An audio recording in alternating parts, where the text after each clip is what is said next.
আসসালামু আলাইকুম। ক্যানাডা ওয়ালাইকুম টরন্টো আসসালাম। থেকে আপনাদেরকে জানাচ্ছি অনেক, অনেক শুভেচ্ছা। আপনারা যারা নিয়মিত আমাদের এই ভিডিওগুলো দেখেন, তাদের জন্য রইল অনেক, অনেক ভালোবাসা। আর ইতিমধ্যে আপনারা যারা আমাদের এই চ্যানেলে সাবস্ক্রাইব করেছেন, তাদেরকে অসংখ্য ধন্যবাদ।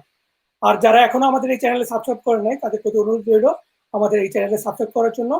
আর সাবস্ক্রাইব বাটনের পাশে যে বেল বা ঘন্টা আইকন আছে, সেখানেও ক্লিক করতে ভুল করবেন না। এই বেল বাটনে এই বেল আইকনে ক্লিক করে থাকলে যেটা হবে, আমরা যখন এই ধরনের কোনো ভিডিও আপলোড করব, আপনার সঙ্গে সঙ্গে নোটিফাইড হবেন। তাছাড়া আমাদের এই ভিডিওর ডিসক্রিপশনে আমাদের বিভিন্ন সোশ্যাল মিডিয়ার লিঙ্ক দেওয়া আছে। আপনারা চাইলে এইসব সোশ্যাল মিডিয়ার মাধ্যমে আমাদের সঙ্গে কানেক্টেড থাকতে পারবেন। আজকে আমাদের অতিথি হিসেবে আছে তাহসিন। তাহসিন ক্যানাডাতে লেখাপড়া করতে আসছিলেন এবং এখন সে একটি সরকারি জবে ঢুকে গেছেন তার লেখাপড়া শেষে। আমরা তার কাছ থেকে তার এই যে জার্নি, বাংলাদেশ থেকে ক্যানাডা স্টুডেন্ট ভিসা নিয়ে আসা এবং তার যে জব পাওয়া এবং তার এই মুহূর্তে তার পিআর প্রসেসিং এ আছে, এইসব নিয়ে আমরা তার কাছ থেকে জানবো। যেহেতু আমাদের এই চ্যানেলের বেশিরভাগ ভিউয়ার্স এই স্টুডেন্ট ভিসা নিয়ে ক্যানাডাতে আসতে চায়, তাদের কাছে আমাদের এই ভিডিওটা কাজে আসবে বলে আমি মনে করি। তা এখন চলে যাই তাহসিনের কাছে। আমরা বরং তাহসিনের কাছ থেকে তাহসিনের পরিচয়টা ভালো করে জেনে নিব। আর তাহসিন, তুমি কেমন আছো? জি আলহামদুলিল্লাহ, আপনি কেমন আছেন ভাই? তো আমিও ভালো আছি। তোমাদের এই তোমাদের এই প্রভিন্সে ইয়ের তোমার কোভিড-19 এর কি অবস্থা? কম্পেয়ার টু অন্য সব আদার প্রভিন্স, কানাডার যে সব অবস্থা সিচুয়েশন একটু বেশি হলো। আমাদের এখানে আল্লাহর রহমতে এত একটা ইফেক্ট করে নাই। আমাদের আচ্ছা। এখানে কনফার্ম কেস সংখ্যাও কম ছিল এবং আপনার পাশাপাশি এবং বিভিন্ন রুলস এন্ড রেগুলেশন অনেক স্ট্রিক্টলি ফলো করার জন্য দেখা গেছে যে আপনার মানে সিটি বা মেইন যে সিটি ওগুলোর মধ্যে এত একটা এফেক্ট হয়নি। তবে আদার যে সাইড লাইক নর্থ এরিয়া যেগুলা, ওগুলোর মধ্যে একটু বেশি হলো। এখন আস্তে আস্তে মানে কমানোর দিকে আছে সবকিছু, বাট আলহামদুলিল্লাহ সবকিছু এখন ভালোর দিকেই যাচ্ছে। আচ্ছা, আচ্ছা। বাহ! খুব ভালো। তা জি। তাসিন, আমি তো তোমার পরিচয়টা খুব ভালোভাবে দেই নাই। তুমি যদি না, একটু বলো আরকি যে তুমি বাংলাদেশে কোন স্কুলে পড়তা, কোন কলেজে পড়তা? আ অবশ্যই এখানে অবশ্যই। তুমি ক্যানাডাতে কোন ইউনিভার্সিটিতে কোন সাবজেক্টে পড়তে আসছো? হ্যাঁ, হ্যাঁ, এখন তোমার বর্তমান অবস্থাটা একটু যদি সংক্ষেপে বলো। অবশ্যই। আম, at first আসসালামু আলাইকুম, হ্যালো এভরিওয়ান। সো আমার নাম তাসিন। আমি এখানে 2015-এ 16 সেপ্টেম্বরে এখানে আসা হয়েছে কানাডাতে, এবং 2015 হচ্ছে আমার এইচএসসি ইয়ার, এবং আমি এইচএসসি কমপ্লিট করেছি আপনার ক্যামব্রিয়ান কলেজ থেকে, বারিধারা শাখা। এবং 2013 মাই এসএসসি কমপ্লিশন ইয়ার, আমি ওটা কমপ্লিট করেছি আমার হোম টাউন নারায়ণগঞ্জ থেকে, নারায়ণগঞ্জ গভর্নমেন্ট হাই স্কুল, ওখান থেকে। সো 2015-এ এইচএসসি কমপ্লিট করার পরে আলটিমেটলি অনেকেরই অনেক ইচ্ছা থাকে যে ইউনিভার্সিটিতে ভর্তি হওয়া বা বিভিন্ন কোচিং সেন্টারে ভর্তি হওয়া, বাট আলটিমেটলি আমার ইচ্ছা ছিল যে মানে অ্যাব্রোডে মুভ হওয়ার হায়ার এডুকেশনের জন্য। সো আমি আইএলটিএস এর জন্য অ্যাডমিশন নেই এবং ওখানে একটু বেশি টাইম স্পেন্ড করি, এবং ইন দ্য মিন টাইম আমি অন্যান্য রিসার্চ করি বিভিন্ন ইউনিভার্সিটি মানে সম্পর্কে, বিভিন্ন সিটি লোকেশন এবং যে আদার যে ফ্যাক্টরস গুলো আছে ওগুলো নিয়ে রিসার্চ করি। এবং আলটিমেটলি আল্লাহর রহমতে 2016 সেপ্টেম্বরে আমার কানাডার ভিসাটা অ্যাপ্রুভ হয়, এবং আমি সেপ্টেম্বরে মানে অনেক তাড়াতাড়ি আমি আমার সেশন ধরার জন্য, সেপ্টেম্বরের 1 তারিখ বা 7 তারিখে আপনার কানাডাতে সেশন শুরু হয়ে যায়, বাট আমি 1 সপ্তাহ লেটে আসছি যেহেতু আমার ভিসাটা লেটে আসছে। আমার কাছে টাইম ছিল, আরো 2টা সেমিস্টার টাইম ছিল, বাট আমি ওই সেমিস্টারটা ধরার জন্যই আমি রাইট অন ওয়েতে তখন চলে আসি। তো আলহামদুলিল্লাহ তখন এসে আমি মানে মোটামুটি ভালোই সবকিছু অ্যাডাপ্ট করতে পারছি। তো আম, এই তো এখন আমি এখানে একটা সরকারি জব করতেছি গভর্নমেন্ট অফ সাসকাচুয়ানে অ্যাজ অ্যান অ্যাকাউন্টেন্ট ক্লার্ক। আর এটা আমি এখনো 1 বছর হয় নাই, হবে আর কি এই অগাস্টে। তো এই তো লাইফ এভাবেই চলে যাচ্ছে আর কি, সবার দোয়ায়। আচ্ছা, আচ্ছা। তা আরেকটা যেটা তুমি হয়তো তোমার ইন্ট্রোডাকশন এ কিছু বলছো অলরেডি। তারপরেও আমি হুম, আবার কোয়েশ্চেনটা করি যে এত হুম। ইউনিভার্সিটি, এত কলেজ থাকতে তুমি কেন এই ইউনিভার্সিটি থেকে নিলা? এই যে ইউনিভার্সিটি অফ আ আ রেজিনা কেন রেজাইনা, নিলে? রাইট। হ্যাঁ, এটা এটা আসলে মূলত আমি আগেই যেহেতু বলেছি যে আমি অনেক রিসার্চ করছি, like kind of 2015 was my HSC year. But আমি আসছি 2016 September, that means there is almost 1 year gap. So আমি ওই টাইমটা রিসার্চ করছি এবং আমি একটা জিনিস দেখতে পারছি, my first choice was USA. So আমি পার্সোনালি ইউএস এর বিভিন্ন ইউনিভার্সিটির সাথে কথা বলছি এবং ওদের অফার লেটার I-20 যেটা ওটা আনার চেষ্টা করছি, বাট ফরগেট ইট, লাইক আমি ওটা নিয়ে কথা বলতে যাচ্ছি না। আমি অনেক দেশের সাথেই কথা বলছি, নিউজিল্যান্ড, অস্ট্রেলিয়া, বাট কানাডা জিনিসটা আসলে ফুললি আমি আলাদা একটা সাইডে রাখছিলাম।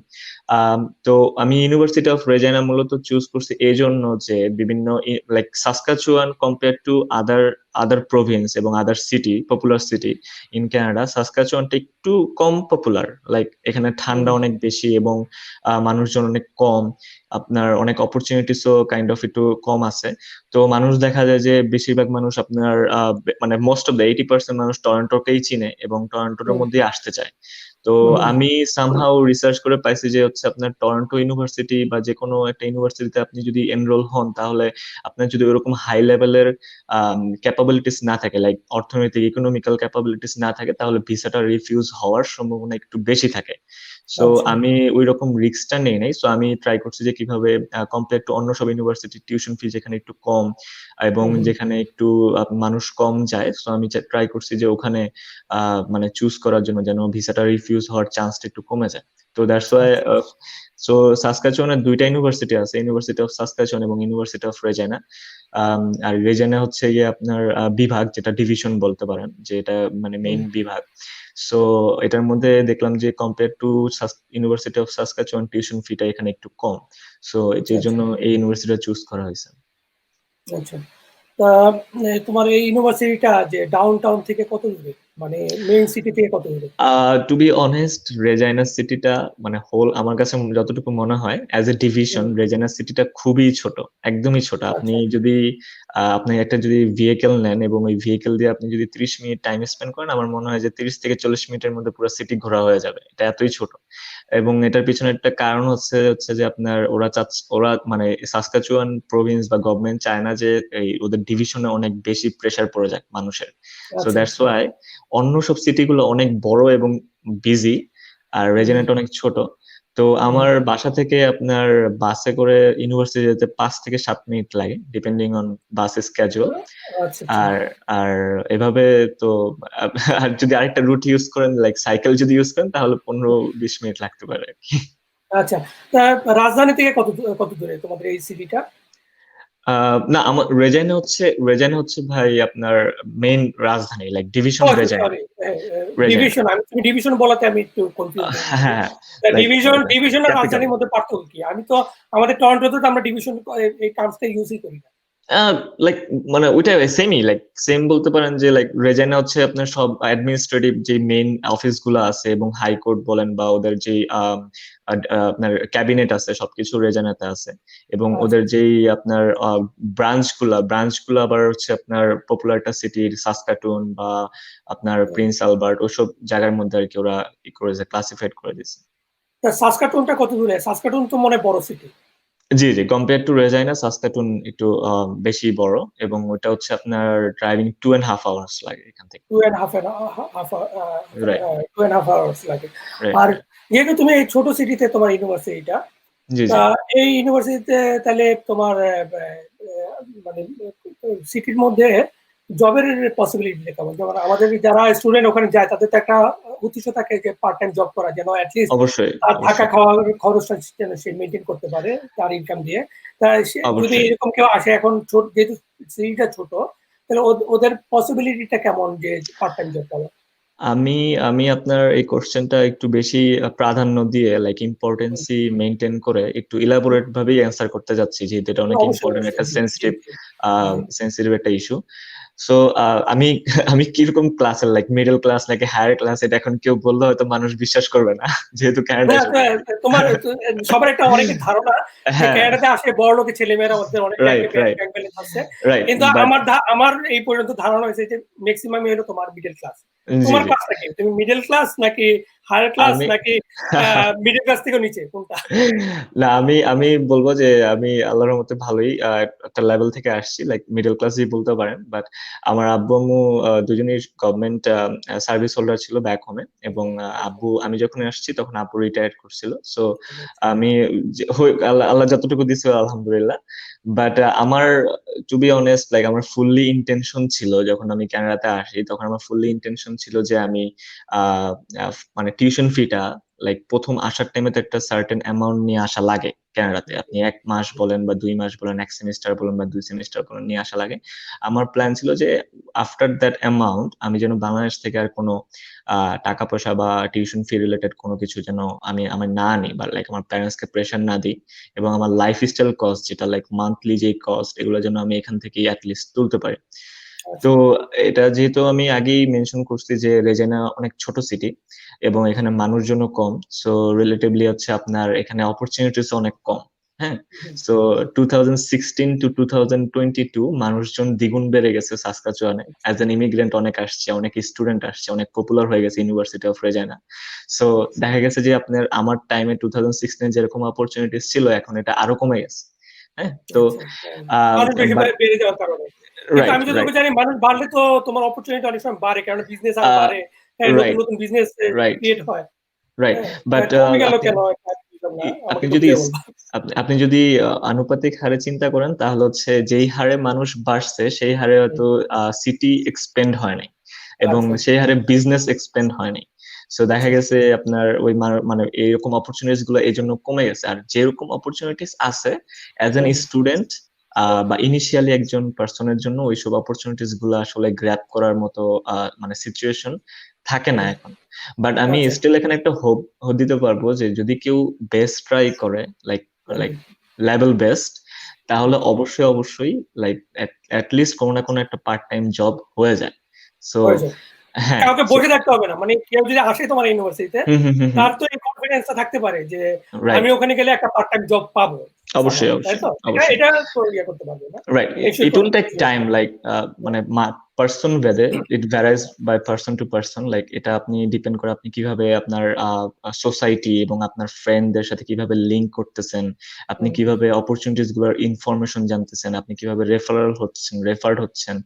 তো এগুলোর উপর ডিপেন্ড করে যে একটা মানুষ বা একটা স্টুডেন্ট কত মাস পরে বা কত টাইম পরে যে একটা পার্ট টাইম জব পাবে। বাট আলটিমেটলি আমি দেখছি যে আমার এই 4 বছরের এক্সপিরিয়েন্সে like in September it will be 4 years here. So এখানে আমি দেখছি যে হয়ে যায়, পার্ট টাইম একটা জব হয়ে যায়। কিন্তু ইউনিভার্সিটিতে আপনার অন ক্যাম্পাস জব অপরচুনিটি আমি I would say zero, like I would say like -50% আর -100%। মানে তাহলে যেটা দাঁড়াচ্ছে যে তোমার এই ইউনিভার্সিটিতে, তোমাদের ইউনিভার্সিটিতে কোনো ইনকাম কেউ যদি চিন্তা করে যে ইন ক্যাম্পাস জব করবে সেটার পসিবিলিটিটা খুবই নাই বলেই চলে। খুবই খুবই কম কজ এটা হচ্ছে মানে ভিতরে আমাদের লাইক আমি অলমোস্ট ১-২টা ইউনিভার্সিটিতে কানাডাতে ভিজিট করছি।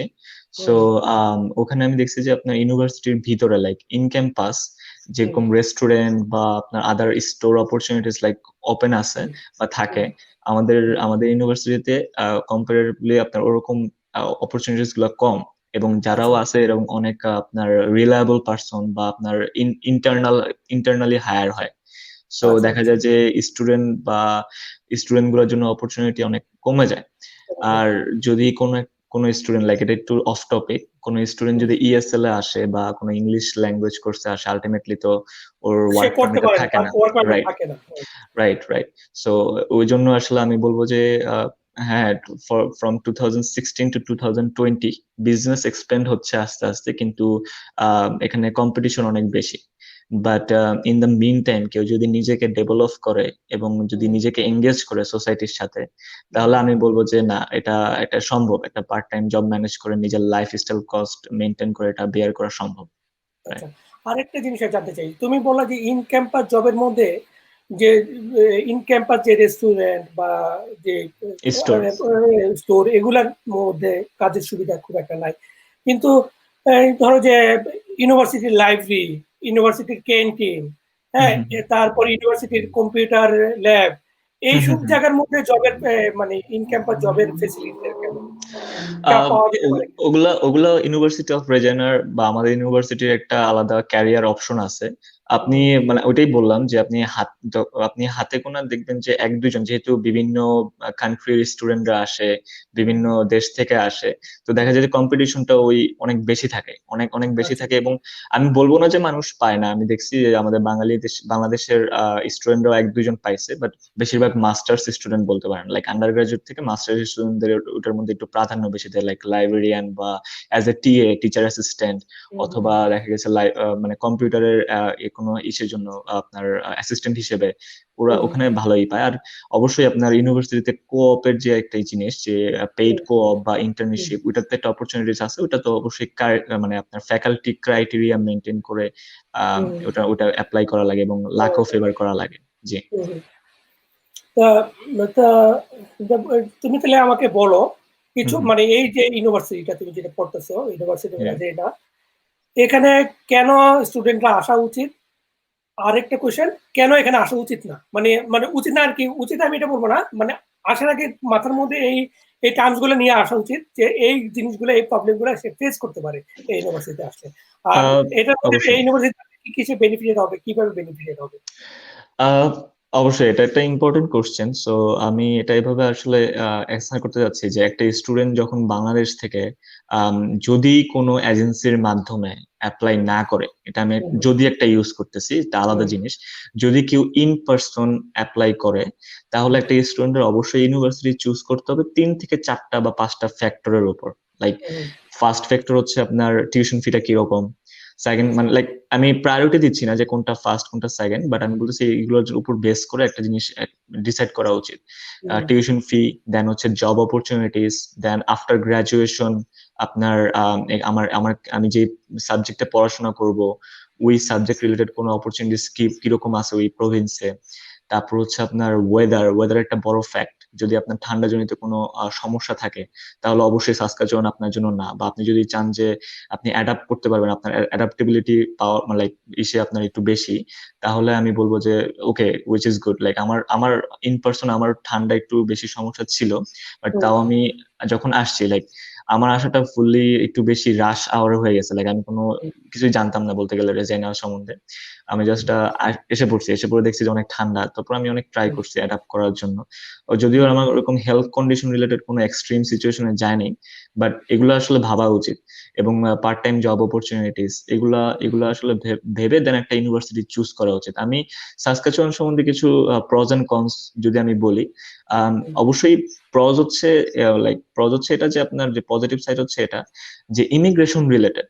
যদি আপনি হুম, ইমিগ্রেশন চিন্তা করেন যে না, আমি কানাডা যাচ্ছি কিছুদিন, মানে আমি একটা সার্টেন একটা প্রোগ্রাম শেষ করে আমি ইমিগ্রেশনের জন্য এখানে স্থায়ীভাবে বসবাস করার জন্য করব, তাহলে আমি মানে বলবো যে peer. Saskatchewan, yes, Saskatchewan is still now is in good situation, like criteria for a student is still now okay.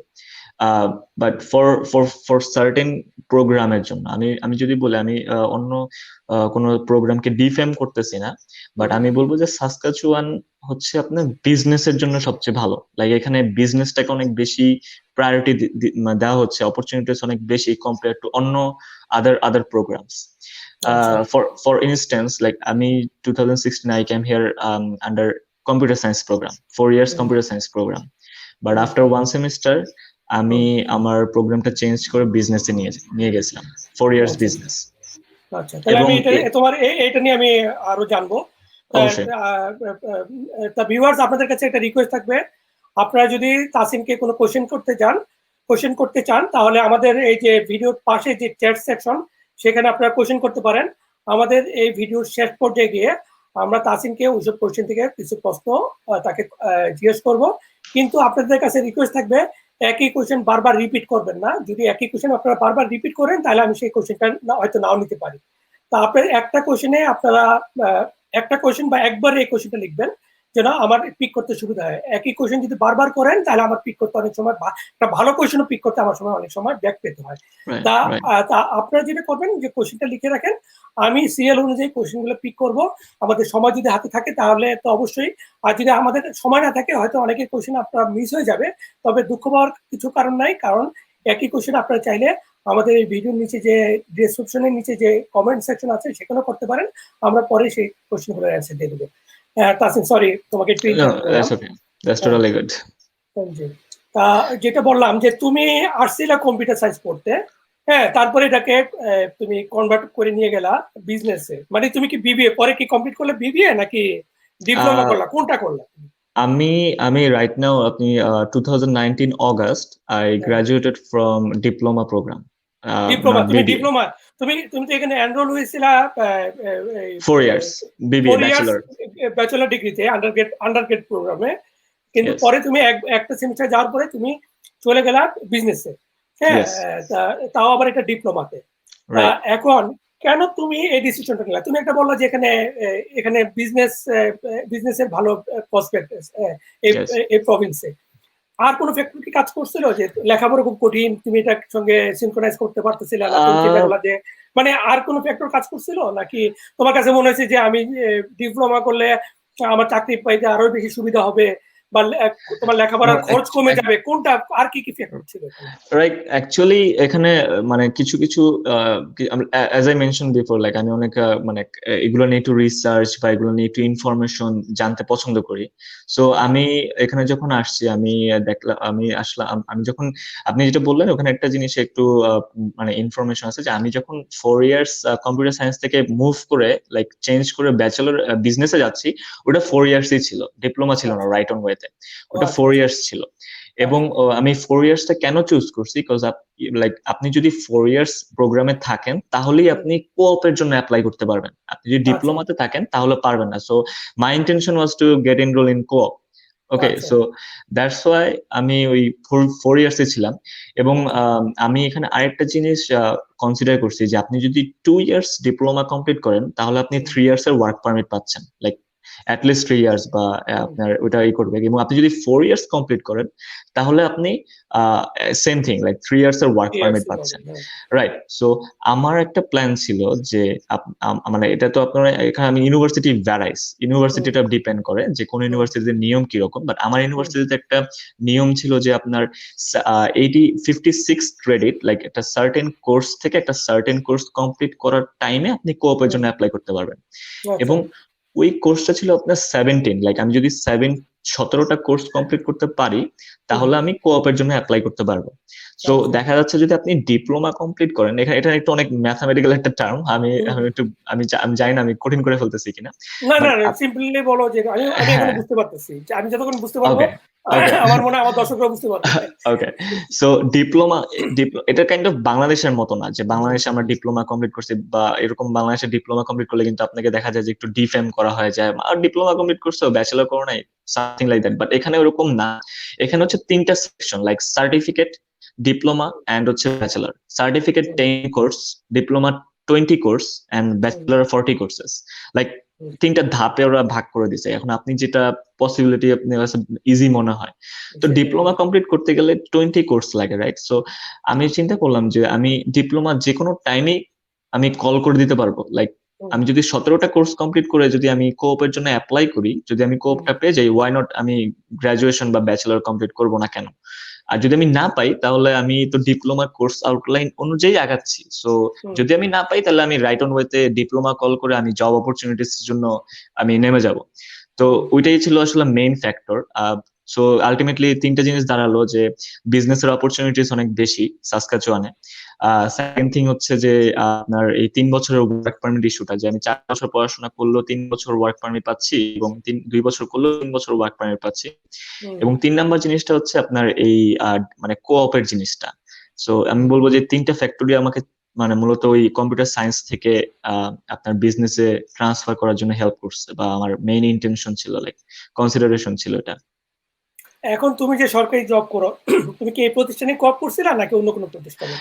আমি আনফরচুনেটলি আমি কোঅপ পাই নাই, আমি কোঅপে আচ্ছা অ্যাপ্লাই করতে পারি নাই।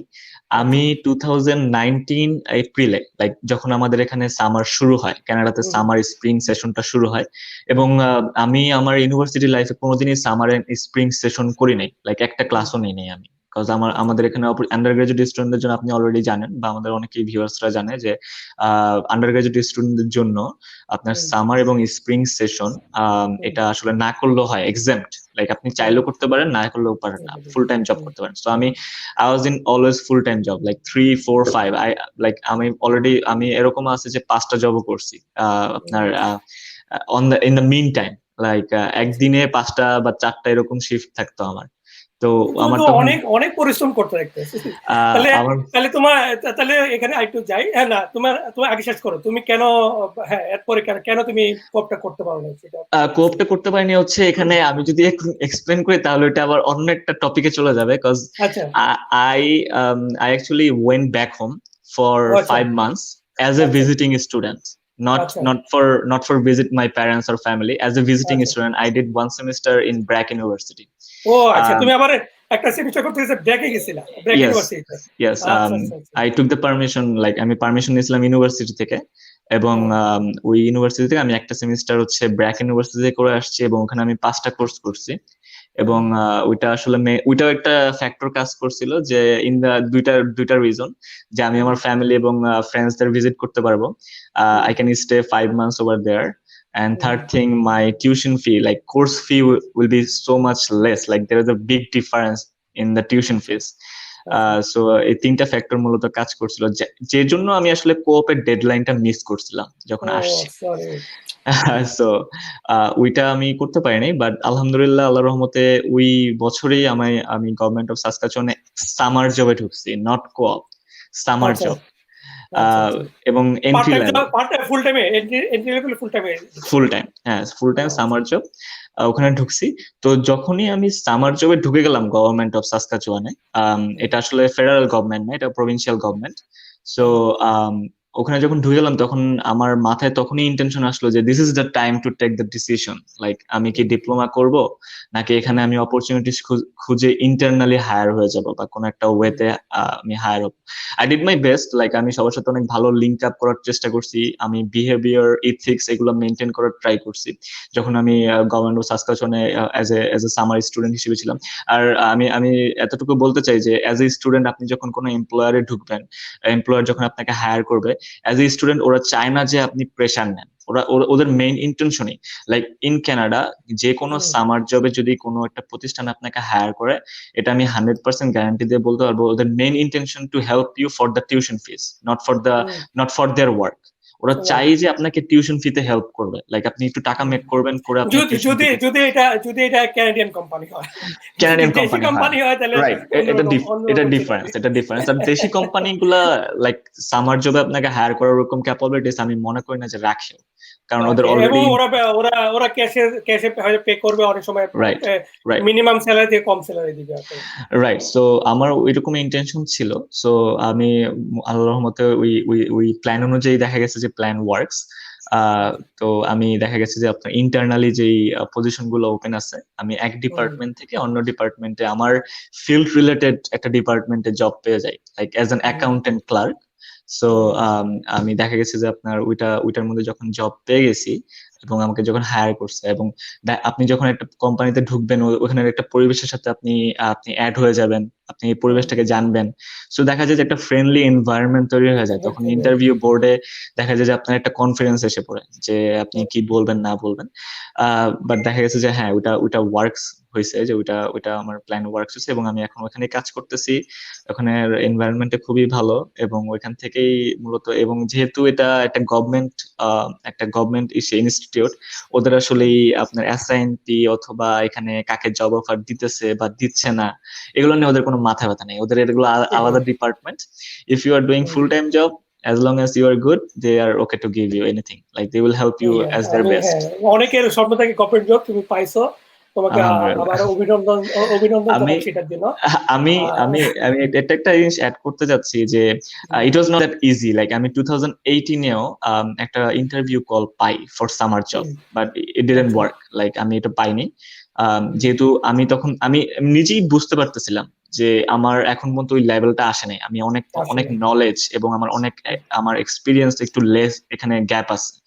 তো আমি এটা দেখলাম যে আপনি যদি মানে পার্ট টাইম জবে যদি আপনি আপনি যেখানেই কাজ করেন না কেন, লাইক আপনি যদি ক্লিনিং জবও করেন অ্যাজ এ স্টুডেন্ট সামারে বা যে কোনো টাইমে, আপনি যদি এনভায়রনমেন্টের সাথে মানুষদের সাথে যদি আপনি যদি ফ্রেন্ডলি হয়ে যান, আপনি যদি ইন্ট্রোভার্ট না হয়, যদি আপনি যদি সবার সাথে একটু মানুষের সাথে খোলাসলা কথা বলেন, এক্সপিরিয়েন্স নেন, এবং আপনি যদি ইন দ্য মিন টাইম, যদি আমি যেটা বললাম যে পার্ট টাইম জব পাইতে অনেক কঠিন এখানে, কিন্তু আপনি যদি নিজেকে ডেভেলপ করেন, লাইক আপনি ইউনিভার্সিটিতে বিভিন্ন ক্লাবে এঙ্গেজ হলেন, তারপর হচ্ছে আপনি বিভিন্ন ছোটখাটো কোর্স, $10 $10 $20 এর কোর্স আছে এখানে, লাইক ফুড হ্যান্ডেলিং, তারপর হচ্ছে আপনার এটা কি বলে ম্যানেজমেন্ট টাইপের যে কোর্স গুলা, উইমেস WHMIS 2020, personal finance by like ভালো ভালো ইনস্টিটিউট থেকে আপনাকে এই ছোট ছোট কোর্স গুলো অফার করে, লাইক $10 লাগে অনলাইন কোর্স।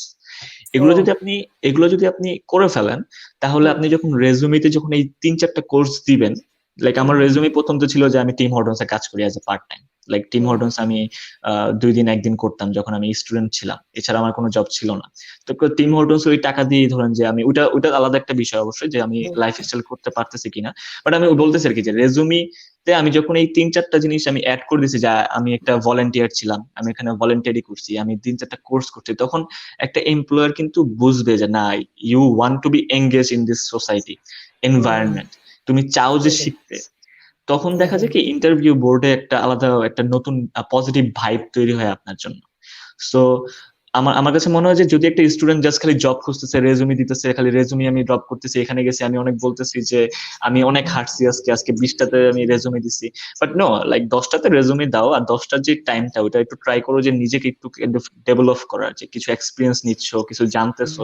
তাহলে আমার মনে হয় যে আপনি যখন রেজুমিটা 3-4টা রেজুমি পড়বে, তখন আপনি কিন্তু দেখবেন যে না, এই ছেলেটা একটু ডিফারেন্ট, লাইক এই স্টুডেন্টটা বা এই পার্সনটা একটু ডিফারেন্ট, ও কিছু চাচ্ছে শিখতে, নট জাস্ট আমার এক্সপিরিয়েন্স আছে এখানে, আমি ব্যাক হোম তো কারো এক্সপিরিয়েন্স থাকে না, বাট আমরা দেই যে আমরা এখানে কাজ করছি, ওখানে কাজ করছি। সো আমার মনে হয় যে ওইটা একটা বড় হেল্প করছে আমাকে এই 2019-এ এই সামার জবটা পাওয়ার জন্য। তা তুমি তো জানো যে বাংলাদেশের যে সিভি, ক্যানাডাতে ওটা সিভি বলি না, আমরা বলি রেজুমি, এবং দুটোটার ফরম্যাট ভিন্ন। তুমি কি বাংলাদেশ থেকে জানতে যে ফরম্যাটটা যে ভিন্ন, তুমি এই আইডিয়াটা কিভাবে আসলো তোমার? প্রথমে কি কোনো ভুল করছিলা যে বিভিন্ন জায়গায় সিভি জমা দিচ্ছিলা, রেজুমি না জমা দিয়ে? নো, আমি এটা বলবো যে আমি যে প্রথম টিম হর্টনসে যে জবটা পেয়েছি, like as a part time, আমি স্টুডেন্টশিপ থাকা অবস্থায়, ওইটা আমার ওই যে বললাম যে লিঙ্ক আপ, লাইক সোসাইটিতে আপনি কিভাবে লিঙ্ক আপ করতেছেন একটা ভালো ভিউ নিয়ে আপনার সম্বন্ধে, ওটার উপর ডিপেন্ড করে যে মানুষ তখন আপনাকে হেল্প করার জন্য ট্রাই করবে। তো ওইটা আমার প্রথম জব ছিল রেফারের মাধ্যমে, একজন টিম হর্টনসে কাজ করতো, ও আমাকে রেফার করছে, দেন আমি ওখানে অ্যাড হয়েছি। ওটার মধ্যে কোনো রেজুমি বা কোনো কিছুই আমাকে ওটার মধ্যে করতে হয়নি ওইরকম। বাট নেক্সট টাইম যখন আমি অন্য কোনো জায়গায় অ্যাপ্লাই করছি, তখন আমি I was like concern about my resume. তখন আমি এখানকার যারা সিনিয়র, যারা বড় ভাই আছে, তাদেরকে অবশ্যই তাদের হেল্প নিছি যে ভাই আপনারা কিভাবে অ্যাপ্লাই করছেন বা কিভাবে আপনারা এই জিনিসগুলো ফরম্যাট গুলো তৈরি করছেন। তো তারা আমাকে বিভিন্ন পয়েন্ট এবং বিভিন্ন টাইমে বিভিন্ন হেল্প করে দেন আমাকে একটা আইডিয়া দিচ্ছে যে না, তোমাকে always be concern about your resume, you have to update your resume, এগুলো নিয়ে বিভিন্ন ফরম্যাট অ্যাপ্লাই করার জন্য বলছে। তো এরপর থেকে আর কি আমি ওইটা করে যাচ্ছি, লাইক এখন স্টিল নাও করে যাচ্ছি, যে আমি যদি কোনো কিছু চেঞ্জ করি বা কোনো নতুন ফরম্যাট আসে, যদি এটা ভালো লাগে, তাহলে আমি চাই যে ওইভাবে জিনিসটা তৈরি করার জন্য। আচ্ছা, তা ভিউয়ার্স, আপনারা যারা কিভাবে ক্যানাডাতে কিভাবে রেজুমি লিখতে হয় সেটার উপরে আমার একটা ভিডিও আছে, আমি সেই ভিডিওটার লিংক এই ভিডিও ডেসক্রিপশনে দিয়ে দিব। আপনারা যারা ক্যানাডার রেজুমি লেখার ফরম্যাটটা জানতে চান বা কিভাবে রেজুমি লিখতে হয় সেই সম্পর্কে যদি নলেজ গেদার করতে চান, তাহলে আমার এই ভিডিওটা দেখতে পারেন। আর আপনাদেরকে আরেকটা জিনিস জানিয়ে রাখছি, আমাদের আগামীকালকে আরেকটা লাইভ আছে। সেই লাইভটা অবশ্য পিএনপি প্রোগ্রামের উপরে। যারা ক্যানাডাতে পিএনপি প্রোগ্রামে আসতে চান, বিশেষ করে নিউ ব্রান্সউইকে, পিএনপি প্রোগ্রামটা অনেক ফ্লেক্সিবল, এবং যারা এই ধরনের পিএনপি প্রোগ্রামে আপনারা ক্যানাডাতে আসতে চান, তাদেরকে আমি অনুরোধ করব আগামীকালকের লাইভটা দেখার জন্য। আমাদের আগামীকালকের লাইভটা ঠিক বাংলাদেশ সময় 9টার সময় শুরু হবে, আপনাদেরকে দেখার আরো আমন্ত্রণ জানাচ্ছি। আচ্ছা তাসিন, তোমার এই ইউনিভার্সিটিতে টিউশন ফি কেমন? রাইট নাও আমি রাইট নাও যে অ্যাকচুয়াল যে অ্যামাউন্টটা, এটা আমি হয়তো বলতে পারবো না, বাট স্টিল আমার মনে হয় যে এখন 18,000 পার ইয়ার। তুমি তো বলতেছো নিশ্চয়ই আন্ডার গ্রাজুয়েট প্রোগ্রামের টিউশন ফি, রাইট, নাকি ডিপ্লোমা? আপনি লাইক ডিপ্লোমা বা আন্ডার গ্রাজুয়েট, আমার মনে হয় যে এটা আসলে ওই মানে এটা আসলে জাস্ট এই ইয়ারটাকে আপনার মানে ভ্যারি করে, বাট আপনার কোর্স ফিটা, যে পার কোর্সের যে ফিটা, ওটা কিন্তু একটা সেম অ্যামাউন্ট। তাহলে যেটা দাঁড়াচ্ছে প্রতি সেমিস্টারে 9,000 করে পড়তেছে, তাহলে 18,000 হলো ইয়ারলি। কিন্তু মাস্টার্স তো আরো মানে আরো কম। মাস্টার্স কত হতে পারে তোমার একটা আনুমানিক ধারণা? আমি আমি অ্যাকচুয়ালি জিনিসটা জানি না, বাট আমার কাছে মনে হয় যে আপনার 10 থেকে 12 বা 14 এরকম হয়ে যেতে পারে, মানে হবে ইয়ারলি, মানে 6,000 পার সেমিস্টার পড়বে এরকম। Yes, yes. বাট এটা একটা স্ট্যান্ডার্ড অ্যামাউন্ট, বাট এটা ডিপেন্ড করে যে একটা স্টুডেন্ট আন্ডার গ্রাজুয়েটে কয়টা কোর্স নিতেছে, এটার উপর ডিপেন্ড করে। Like my tuition fees was for only for 6 courses. Like each semester আমি তো সামার বা স্প্রিং সেমিস্টার পড়তাম না, সো আমি জাস্ট উইন্টার এন্ড ফলে ছিলাম as a full time student. Otherwise you can not do part time job outside. So আমি আমি 3টা কোর্স নিয়ে, অ্যাটলিস্ট 3টা কোর্স নিয়ে আগাচ্ছি। তো ইয়ারলি আমার দেখা যাচ্ছে মাত্র 6টা কোর্স আপনার কমপ্লিট হইতো। এবং আমি যখন আসছি তখন আমার টিউশন ফি ছিল 16,000, লাইক 16,000 কানাডিয়ান ডলার। সো পার কোর্স আমি দেখলাম যে আমার $2,000 করে এখানে কস্ট হচ্ছে আমার ইউনিভার্সিটিতে। সো 6টা কোর্সে আমার তখন দেখা গেছে $12,000 থেকে $13,000 টিউশন ফি পড়তো। আচ্ছা আচ্ছা। তা আর কি পরিমাণ বাংলাদেশি আছে তোমাদের ইউনিভার্সিটিতে? এখন তো অনেক, এখন আমাদের Bangladeshi community is a huge community এখানে। আমি বলবো যে মানে কাইন্ড অফ আপনার 100-150 তো স্টুডেন্ট হবেই, লাইক আরো বেশি হইতে পারে। আমি অ্যাকচুয়ালি অ্যামাউন্টটা জানি না, যেহেতু 1 বছর ধরে আমার গ্যাপ আছে ইউনিভার্সিটির সাথে। সো আমি তুমি যখন ছেড়ে আসলা তখন কেমন ছিল, একটা আনুমানিক ধারণা দাও। তখন অনেক কম ছিল, লাইক 2016 100-200 কিরকম? না, লেস দেন দ্যাট, লাইক 40-50 জনের মতো হইতে পারে, লাইক স্টুডেন্ট, শুধু স্টুডেন্ট 40-50 জন হবে। এবং আমি যখন 2016 সেপ্টেম্বরে ফল সেশনে আমার ইউনিভার্সিটিতে আসলাম, আমার মনে হয় যে আরো একজন মাত্র ছিল যে বাংলাদেশ থেকে ইউনিভার্সিটিতে আসছে, শুধুমাত্র 2জনই মনে হয় আমরা ছিলাম। বাট এরপর থেকে লাইক 2018 সামার থেকে আপনার তখন জিনিসটা অনেক পপুলার হয়ে যায় এবং অনেক স্টুডেন্ট আসতে থাকে বিভিন্ন প্রোগ্রামে। তো এখন ভালোই স্টুডেন্ট আছে, অনেক বেশি স্টুডেন্ট। তা এই তোমার এই সিটির মধ্যে বাংলাদেশি বিজনেস কেমন আছে, যেমন গ্রোসারি শপ, তারপরে এই বাঙালি দোকানপাট কেমন আছে তোমার এই আশেপাশে তোমাদের ইউনিভার্সিটি? এখানে বাঙালি মানে বিজনেসের সংখ্যা খুবই কম। খুবই কম বলতে হচ্ছে আমি আপনাকে নাম্বারও বলে দিতে পারবো, লাইক 5 থেকে 6টা। আর ইন্ডিয়ান পাকিস্তানি ওদেরটা একটু বেশি। তাহলে কি এর অর্থ দাঁড়াচ্ছে যে এখানে যদি কেউ চায় যে ক্যাশে জব করার জন্য, আমার কাছে এই কোশ্চেনটা থাকে, এই জন্য আমি তোমাকে বলতেছি, কেউ যদি ক্যাশে জব করতে চায় 20 ঘন্টার অধিক, ওই যে অনেকে তো ধরো যে 20 ঘন্টা যে পার্ট টাইম জব, যেটা স্টুডেন্টদের জন্য বরাদ্দ, প্রতি সপ্তাহে 20 ঘন্টার বেশি কাজ করাটা বেআইনি। হ্যাঁ, তারপরেও এই টরন্টোতে অনেকে করে যে 20 ঘন্টার কাজটা তো করেই, তারপরেও সে তুমি ক্যাশ জব করে, যেটা রেকর্ডে থাকে না। হ্যাঁ, এই ধরনের কেউ যদি মাথায় ঘুরপাক খায় যে আচ্ছা আমি তোমার ইউনিভার্সিটিতে সে যাবে, ওখানে এই ধরনের সে চিন্তা যদি করে, তাহলে কি আদৌ সে করতে পারবে কিনা? একটা হলো যে করা উচিত না, সেটা হলো ভিন্ন কথা। আমি সবসময় বলি যে এই ধরনের কথা চিন্তা করবে না। যদি কেউ চিন্তা করে ফেলে এবং তোমার ইউনিভার্সিটিতে চলে আসে, সে কি এই জিনিসটা করতে পারবে কিনা? টু বি অনেস্ট, যেহেতু এখানে কোনো কিছু লাইক মানে আপনার ফ্যান্সি করার কোনো কিছুই নাই, ওয়ে নাই, যেহেতু আমরা এখানে পার্সোনালি সবকিছু নিয়ে আলোচনা করতেছি। টু বি অনেস্ট, আমি বলবো 10%, লেস দেন 10% আপনার পসিবিলিটিস দ্যাট আপনি ক্যাশ জব করতে পারবেন। যেহেতু এখানে রেজিনা ছোট সিটি, এখানে বিজনেস অনেক কম, এখানে মানুষের জবের আকাঙ্ক্ষা বেশি, যেহেতু এখানে ইমিগ্রেন্টরাই জব খুঁজতেছে, লাইক কাইন্ড অফ এরকম। সো সেখানে স্টুডেন্টদের এই রেস্ট্রিকশন লাইক 20 আওয়ার্স এর বেশি বা কম, এগুলোর জন্য দেখা যায় যে স্টুডেন্টদের একটু কম মানে হায়ার হয়, কম মানে এই প্রায়োরিটিস পায় অন্য সব অ্যাপ্লিকেন্টদের থেকে।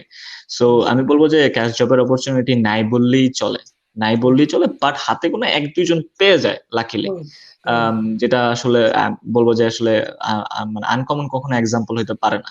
সো হ্যাঁ, সো আমি বলবো যে এখানে এরকম নাই।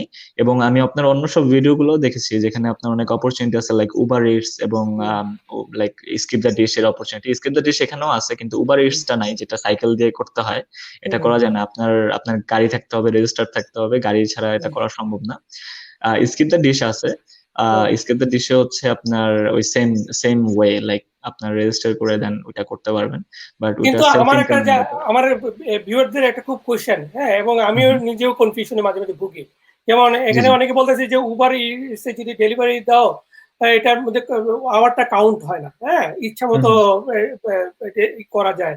কারণ হচ্ছে যেহেতু ডেলিভারিটা ওরা মানে উবার নিজেও তোমার আওয়ারলি পে করে না, ওরাই পে করে হলো তোমার পার ডেলিভারি। হ্যাঁ, তা অনেকের ধারণা যেহেতু পার ডেলিভারি জন্য ওরা পেমেন্ট পেয়ে থাকে, এখানে কোনো আওয়ার কাউন্ট করে না, ফলে তারা আনলিমিটেড নাকি জব করতে পারে।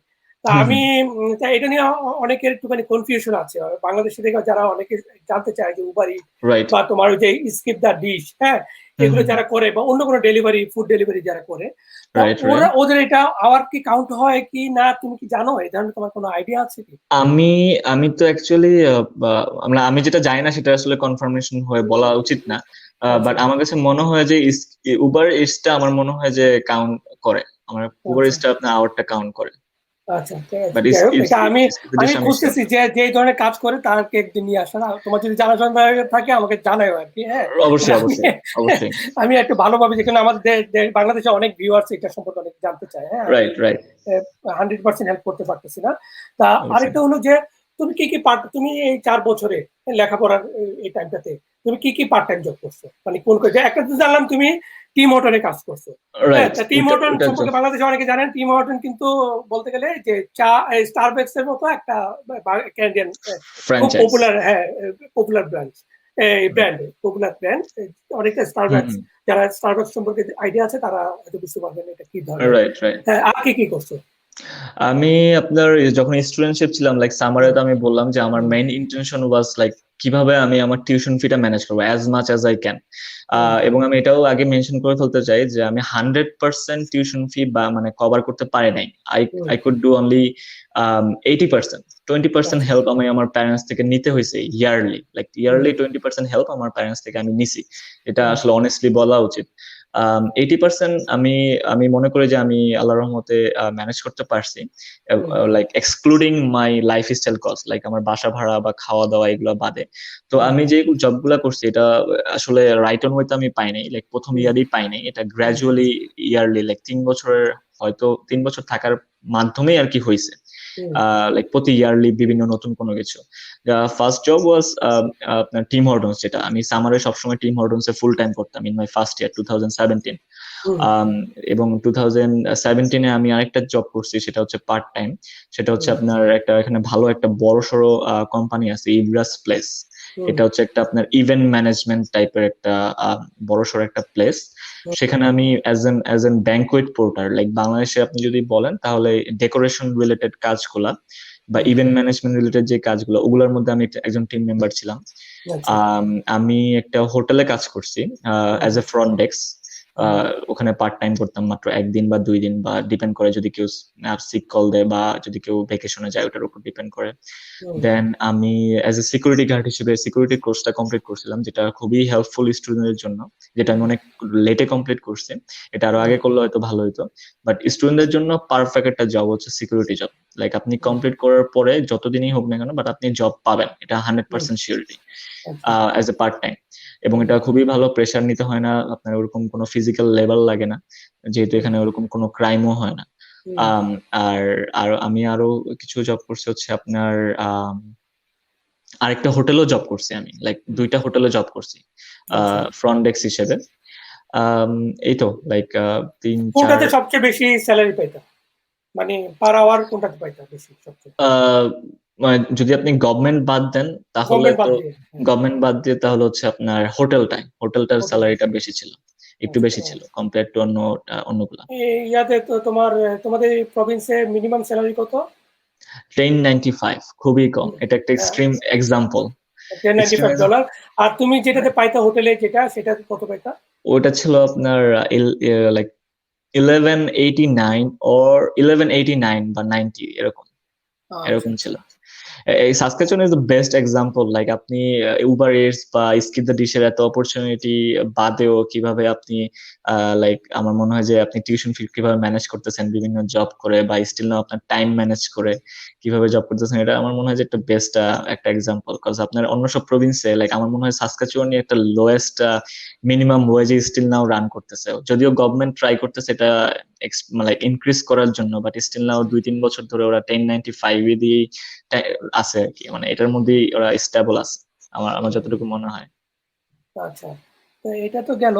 আর আমি তো তোমার কিন্তু অনেক সময় আমি তোমার সঙ্গে কথা বলতে এত আমার মজা লাগতেছিল যে কোন দিক দিয়ে টাইম চলে গেছে আমি টের আসলে পাইনি। হ্যাঁ, তুমি একটু বলো তুমি যদি টায়ার্ড ফিল করো, কারণ নো নো হচ্ছে নো যে that's okay, that's totally good. Like তোমার উইকেন্ডটা আমি ফিল করতেছি, sorry. No no no that's ওকে।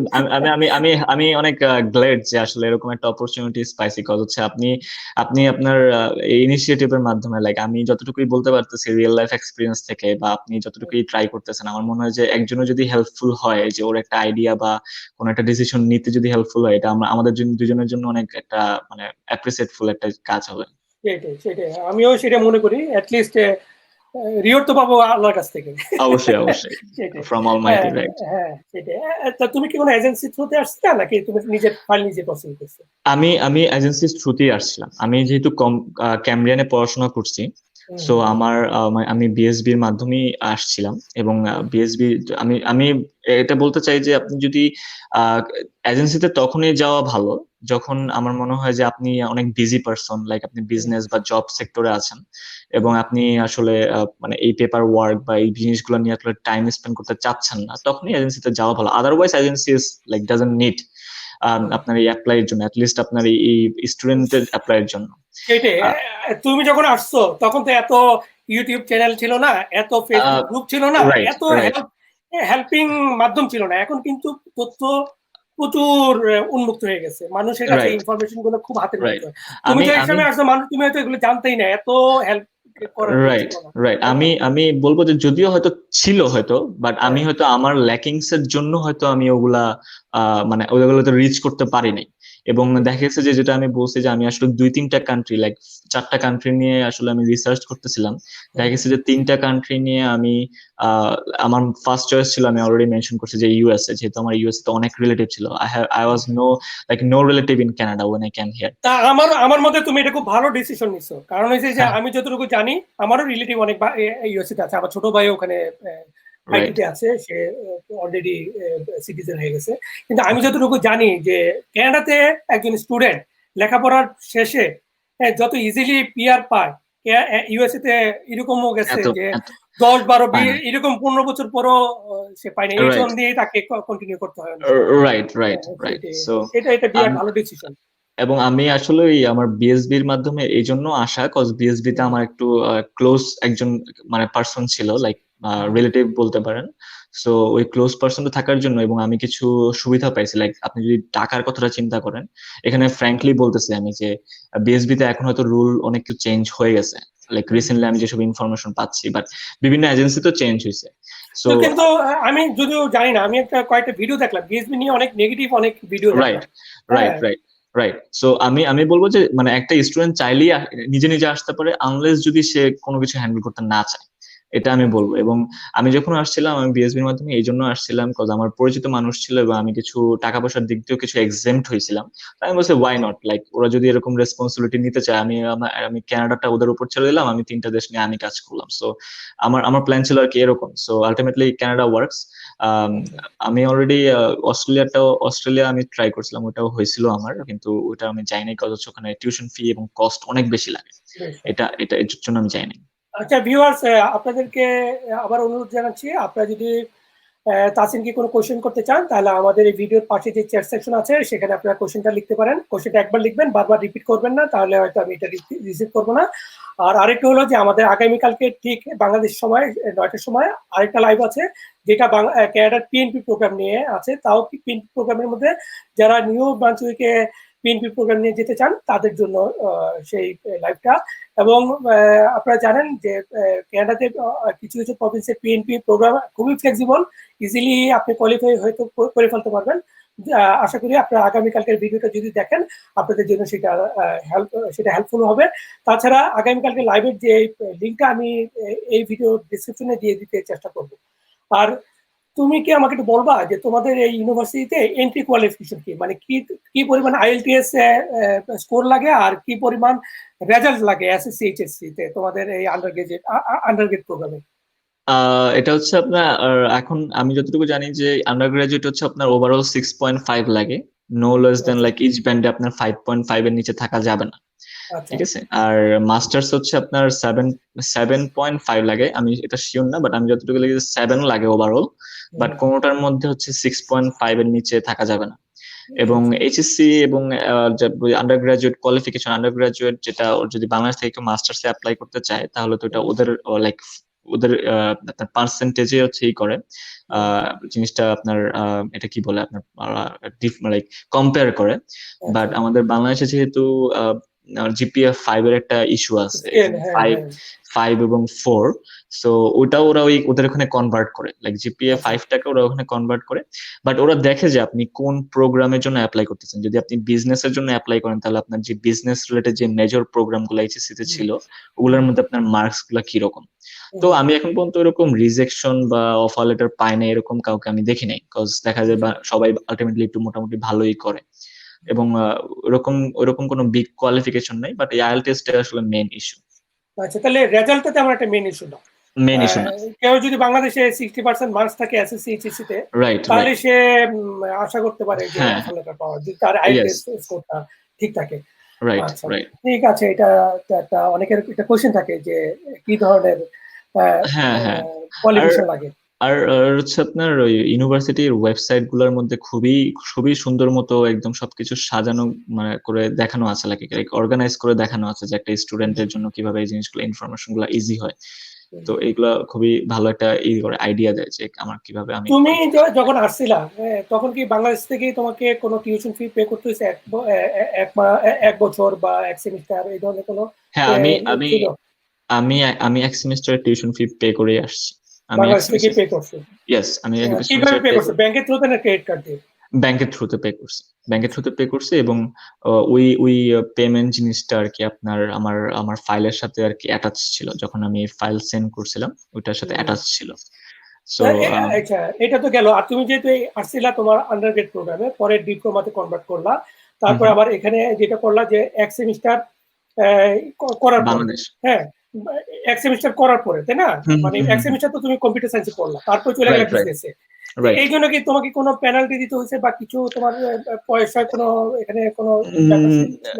না, আমি যখন অ্যাপ্লাই করছি তখন আসলে ইন্টারনালি আপনি ফ্যাকাল্টি চেঞ্জ করার জন্য কোনো অ্যাপ্লিকেশন ফি নিতেছিল না। বাট আমি এখন রিসেন্টলি যেটা শুনি যে এখন নাকি আপনার $300 বা $200 মতো একটা চার্জ করে, যে আপনি অ্যাপ্লিকেশন লাইক ফ্যাকাল্টি চেঞ্জ করার জন্য অ্যাপ্লিকেশন করতেছেন, এটার জন্য একটা চার্জ করে। বাট আপনি যদি কোর্সের পেনাল্টির কথা বলেন তাহলে একটা স্টুডেন্ট যখন আপনার করে লাইক এটা কি বলে আপনার যখন একটা কমপ্লিট করে একটা কোর্স, তখন ইনিশিয়ালি যখন একটা সেমিস্টারে আপনি অ্যাড হচ্ছেন তখন আপনার জাস্ট ইন্ট্রোডাক্টরি কোর্স গুলা ওরা দেয়, লাইক আপনি এনরোল করতে পারেন। সো আপনি যদি ফ্যাকাল্টি চেঞ্জও করেন তাহলে ওই ইন্ট্রোডাক্টরি কোর্স গুলা as an open elective like সাধারণ কোর্স হিসেবে মানে কনসিডার হয়। সো আপনার কোনো পেনাল্টির ওরকম কোনো প্রবলেম থাকে না। বাট আপনি যদি দেখা যায় যে সেকেন্ড ইয়ার বা থার্ড ইয়ারে যদি আপনি যে চেঞ্জ করতে চান তখন দেখা যায় কিছু কিছু কোর্স আবার আপনার বাদ পড়ে যাচ্ছে, কজ ওগুলো আবার ওই ফ্যাকাল্টিটা নিচ্ছে না। তো আপনি first year was good, like first year is okay somehow. আচ্ছা আচ্ছা। আর তুমি যে ব্রেকে মাঝখান দিয়ে যে একটা সেমিস্টার করলে, এটা কোন ইয়ারে গিয়ে? থার্ড ইয়ারে না ফোর্থ ইয়ারে না সেকেন্ড ইয়ারে গিয়ে করছিলে? এটা ডিপ্লোমা যেহেতু কমপ্লিট করছি এটা সেকেন্ড ইয়ারে একদম সেকেন্ড ইয়ারে করছিলাম। আচ্ছা, আর একটু হলো যে এই তাহলে সেকেন্ড ইয়ারে তোমার এই পুরা যে কয়টা কোর্স করছিলে ব্রেক ইউনিভার্সিটিতে গিয়ে? আমি কয়টা ওই সেমিস্টারে কয়টা কোর্স ছিল? 3টা না 4টা কোর্স ছিল? ব্র্যাক ইউনিভার্সিটিতে আমি 5টা করেছি। 5টা কোর্স। এগুলোর ক্রেডিট ট্রান্সফার করতে কোনো অসুবিধা হয়নি? না, এগুলো তো আমি জাস্ট বাংলাদেশে লাইক বাংলাদেশি কারেন্সিতে পে করছি। এটা তো আর ইউনিভার্সিটি না করছো, কিন্তু সেটা কি তোমার এই ডিপ্লোমা কোর্সে অ্যাড হয়েছিল না নাকি? ও হ্যাঁ, অবশ্যই। হ্যাঁ, এটা ট্রান্সফার করতে কোনো অসুবিধা হয়নি? না, ওটা জাস্ট ওই আপনার রুলস এন্ড রেগুলেশন মেইনটেইন করতে হবে। কেউ যদি বাংলাদেশ থেকে কিছু কোর্স করে আসে, ধরো যে তোমার এই যে আন্ডারগ্রেড প্রোগ্রামটাই, হ্যাঁ, বা ডিপ্লোমা কোর্সে কেউ আসলো, সে যদি ওকে। বাংলাদেশ থেকে তোমার ফার্স্ট ইয়ারটা করে আসে বা second year, first year second year 2টা বছর করে আসে, হুম হ্যাঁ, হুম। তাহলে কি তার এই ট্রান্সফার করতে কোনো অসুবিধা হয়? বা যদি তাই সে কোর্সগুলো করে, কোন কোন সাবজেক্টগুলো তার বাংলাদেশ থেকে সিলেক্ট করা উচিত যে এগুলা ট্রান্সফার করতে তার সুবিধা হবে? সো এটা হচ্ছে মূলত এই ট্রান্সফার ক্রেডিট জিনিসটা, এই হুম, ট্রান্সফার ক্রেডিট জিনিসটা মূলত আপনার মেইন যে রেস্ট্রিকশনটা আসে, লাইক অবস্টাকলসটা আসে, সেটা হুম, হচ্ছে আপনি বাংলাদেশের ইউনিভার্সিটি থেকে আসে, কজ ওদের যে রুলস এন্ড রেগুলেশন, ওই হুম, রেগুলেশনে দেখা যায় যে একটা স্টুডেন্ট ওরকম পার্সেন্টেজ তুলতে পারে না এবং ওরা ট্রান্সফার ক্রেডিটটা করতেও চায় না। তো আচ্ছা, আচ্ছা। আমার মনে হয় এটা কাইন্ড অফ একটা বিজনেস ফ্যাক্ট, লাইক একটা স্টুডেন্ট চলে গেলে এটা ওদেরই লস। সো হুম, আর আপনার হাতে কোনো এক দুইটা ইউনিভার্সিটি, এক দুইটা তিনটা চারটা ইউনিভার্সিটির মধ্যে হচ্ছে আপনার লাইক চারটা ইউনিভার্সিটি বলতে পারেন যেখান থেকে আপনি ট্রান্সফার ক্রেডিটের সুযোগটা আছে। এবং আমি এক দুইজনকে দেখছি, আমার যারা সিনিয়র এক দুইজন আছে যারা 1-2 বছর কমপ্লিট করে দেন হচ্ছে আপনার এখানে ট্রান্সফার ক্রেডিট হিসেবে আর কি এখানে আসছে, এসে আবার থার্ড ইয়ার শুরু করছে। কিন্তু ইট ওয়াজ লাইক আমি তাদের এক্সপিরিয়েন্স থেকে বলতে পারি যে it was like a big journey, like big hmm, একটা চ্যালেঞ্জ ছিল যে তারা ট্রান্সফার ক্রেডিট করে দেন আবার এখানে অ্যাপ্লাই করে এগুলো আবার এখানে আপনার ক্রেডিটেড করতেছে, ওই কোর্স গুলো এখানে ক্রেডিটেড করে দেন আবার থার্ড ইয়ার থেকে শুরু করা। এটা একটু বড় সড়ো জার্নি, বাট কেউ যদি চায় অবশ্যই পারবে। আমি বলবো কেউ যদি চায় অবশ্যই পারবে। এবং কোন কোর্স গুলো যে আপনি বললেন কোন কোর্স গুলো করতে হবে, এটা অবশ্যই আপনি যে ইউনিভার্সিটিতে কানাডা বা যে কান্ট্রিতে অ্যাপ্লাই করতেছেন ওই ইউনিভার্সিটির ওয়েবসাইটে খুবই সুন্দর মতো দেওয়া থাকে যে আমি এই পৃথিবীর এই ইউনিভার্সিটি গুলার আমার সাথে লিংক আছে এবং তাদের এই হুম, কোর্স গুলো আমার কাছে মনে হয় আমার ইউনিভার্সিটির standard.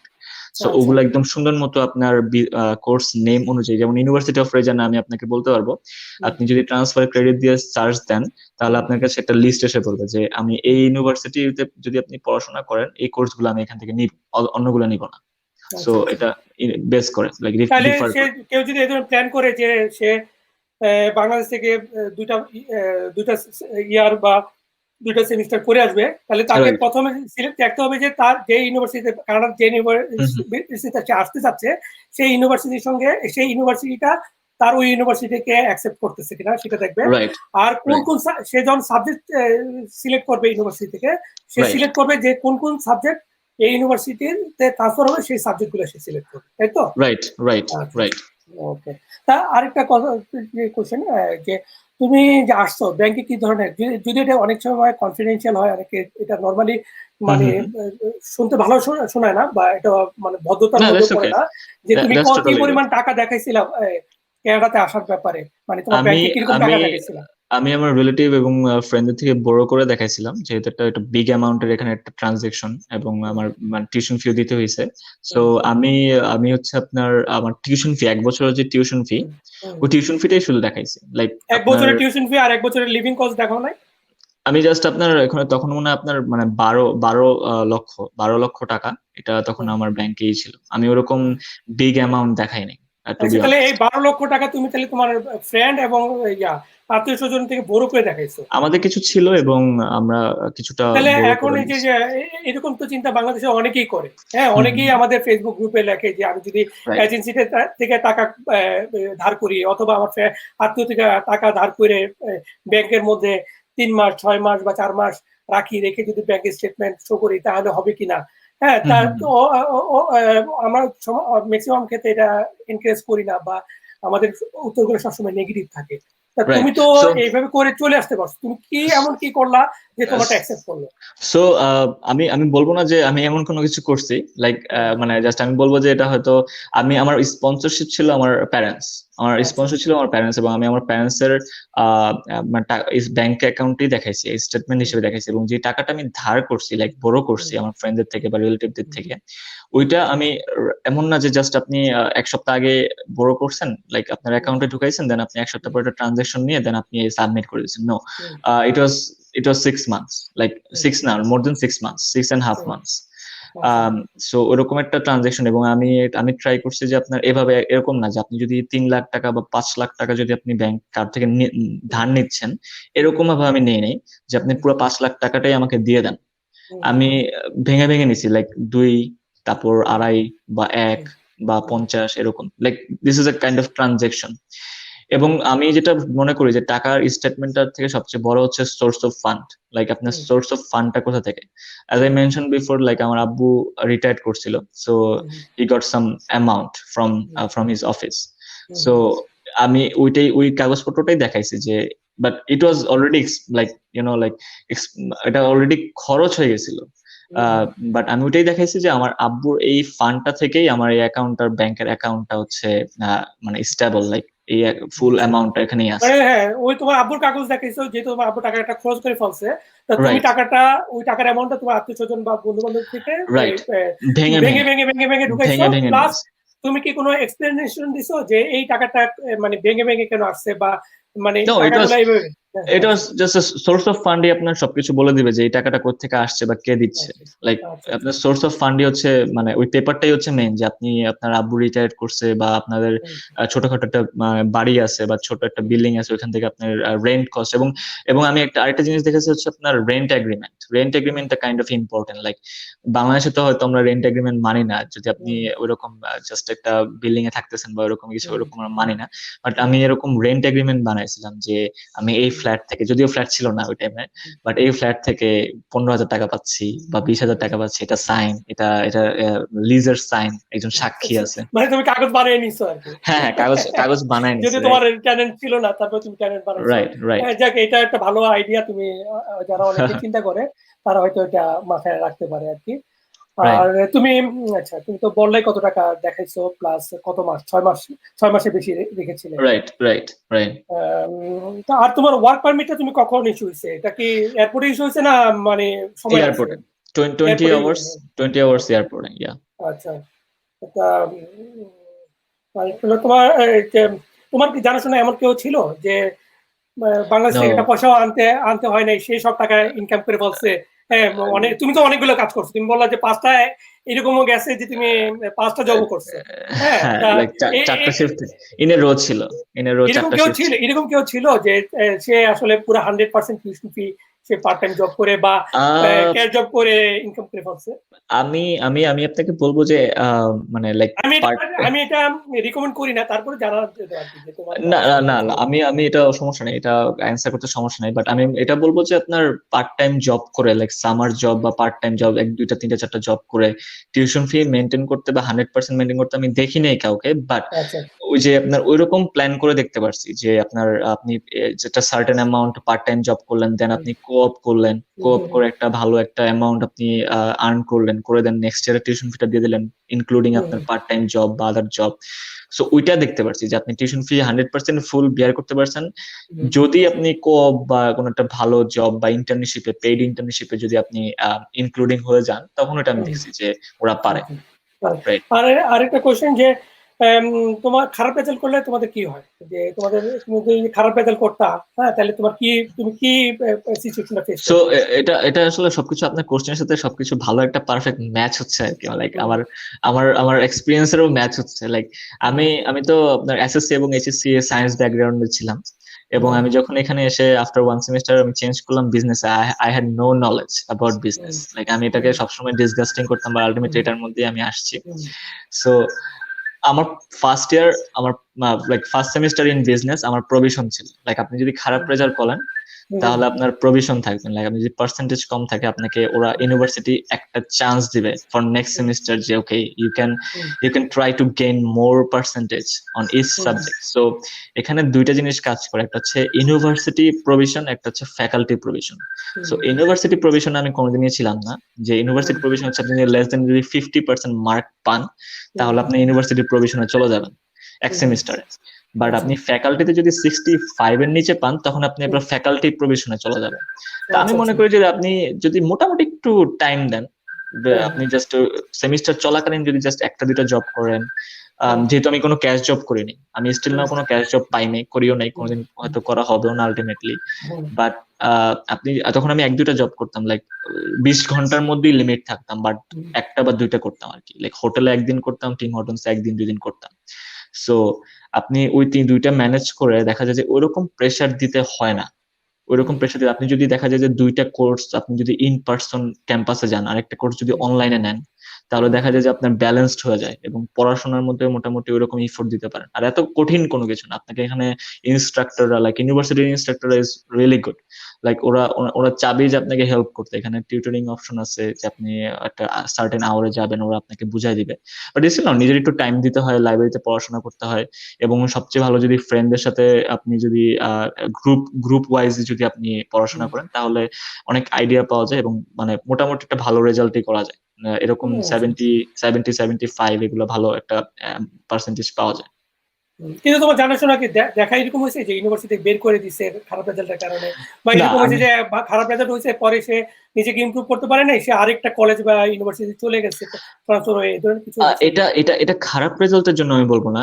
Lot of student went to আপনার Toronto, lot of student went to Toronto অথবা আপনার হচ্ছে ক্যালগেরি, ব্রিটিশ কলম্বিয়া, পপুলার সিটিতে চলে গেছে, not for result, for job purpose, like for এখানে জব পায় নাই বা এরকম ওরা অ্যাডাপ্ট করতে পারতেছে, অনেক ঠান্ডা, এরকম কারণগুলোর জন্য ওরা অন্য ইউনিভার্সিটিতে মুভ হয়ে চলে গেছে।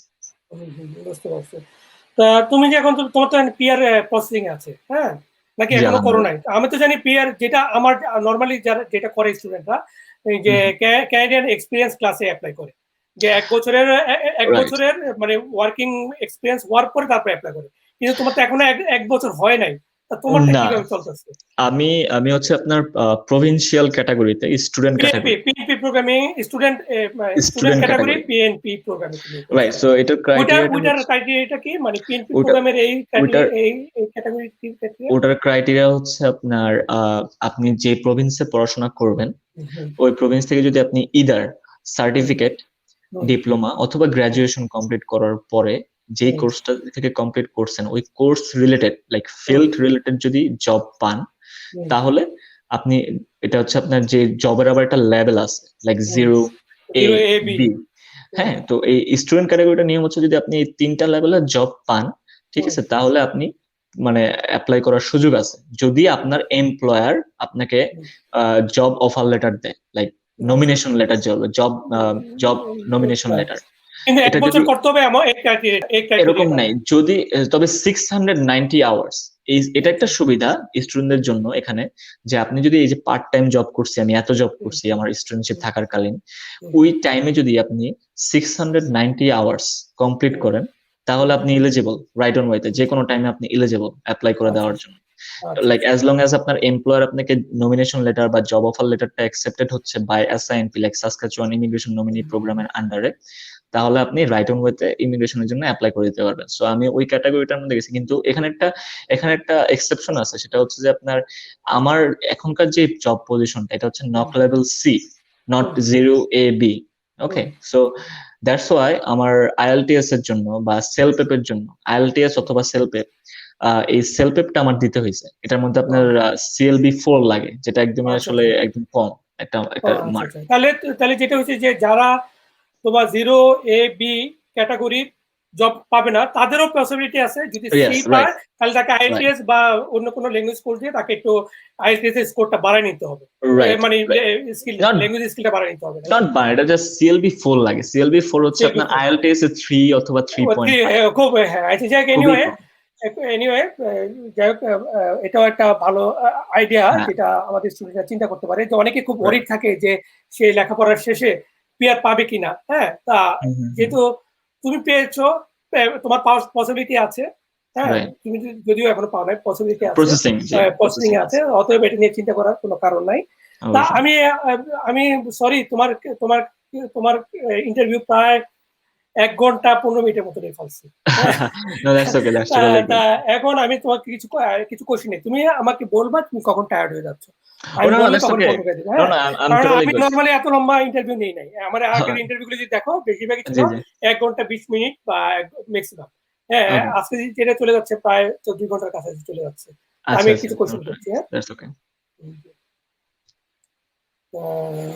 প্রথম কোশ্চেনটা, এই প্রশ্নটা একটু পড়তে হবে তোমাকে কষ্ট করে। আমি অনেক সময় টেম্পারেচার জিজ্ঞেস করছি, খুব লো, সামটাইম কাম ডাউন, এত সো এখানে আপনার যে টেম্পারেচারের কোশ্চেনটা ছিল যে আপনার অনেক লো টেম্পারেচারের জব জব অপরচুনিটিসটা কিরকম, লাইক এটা অনেক কমে যায়। উনি উনি যে পার্সনটা করছে শাহজাহান শাহিদ ভাই। সো আমি বলবো যে হ্যাঁ, জব অপরচুনিটিস কমে যায়, আবার বেড়েও যায়। ঠিক আছে, বেড়ে যায় মনে হচ্ছে আপনি কাইন্ড অফ এরকম যে অনেক মানুষ চায় না যে উইন্টারে জব করবে, বা অনেকে দেখা যায় যে উইন্টারে ভেকেশনে চলে যায়। লাইক কিছু কিছু আমি এখানে দেখছি যে মানুষজন এখানে অনেক এক্সট্রিম উইন্টারে ওরা ইউএসএ তে ফ্লোরিডাতে চলে গেছে লাইক ভেকেশন নেয়, তখন এখানে সানি। সো দেখা যায় যে অপরচুনিটিস ওপেন থাকে অথবা থাকেও না, মানে আসলে ডিপেন্ড করে, লাইক একদম পুরো একটা ডিলেমার মধ্যে থাকে, যে উভয় সংকটের মধ্যে থাকে যে কিন্তু তো এটা বলতেছি যে আপনি যে কোনো time, not winter, not summer, not spring, fall, আপনি বেস্ট ট্রাই করলে একটা সার্টেন টাইমে যে দেখা যায় যে এটা part time job for you lifestyle cost, like living cost, food cost, এগুলো মেনটেন করার জন্য হয়ে যায়, যদি না আপনি অ্যাম্বিশিয়াস লাইফ যদি আপনি লিড না করেন। লাইক আমার প্রতিদিন বিরিয়ানি খাইতে হবে, পোলাও খাইতে হবে, ঠিক আছে, একটা গাড়ি কিনতে হবে বা ঘুরতে যাইতে হবে। সো আপনার লিভিং কস্ট তখন আপনার চলে যায় 400 to 500 পার মান্থ, যদি আপনি সব কস্ট মিলে, লাইক মোবাইল, আপনার ফুড কস্ট, বাসা ভাড়া, যদি আপনি শেয়ারিং এ থাকেন, লাইক আপনি যদি ফুল একটা অ্যাপার্টমেন্ট রেন্ট না করে একটা রুম না নিয়ে থাকেন, যদি শেয়ারিং এ থাকেন। I was in shared room for 3 years, like আমার সাথে আরেকজন ছিল একটা রুম, আর একটা আমার বাঙালি একটা স্টুডেন্ট ছিল। সো আমার কস্ট আমার এত লাগে নাই। সো আমি এটা বলবো যে আপনার বেশি কস্ট লাগে না, এবং আপনার জব অপরচুনিটিস আপনি যদি ট্রাই করেন তাহলে এই লো টেম্পারেচারও আপনার জব পাওয়াটা মানে যায়। আমি এটা না বলবো না, কজ আমি ওই টাইমেও একটা একটা জব পাইছিলাম। সো আমি বলবো যে বেসড অন মাই এক্সপিরিয়েন্স আমি বলবো যে পাওয়া যায়, তবে এটা ডিপেন্ড করে, মানুষ মানুষ ডিপেন্ড করে এবং ট্রাইয়ের উপর ডিপেন্ড করে যে আপনি কতটুকু ট্রাই করতেছেন।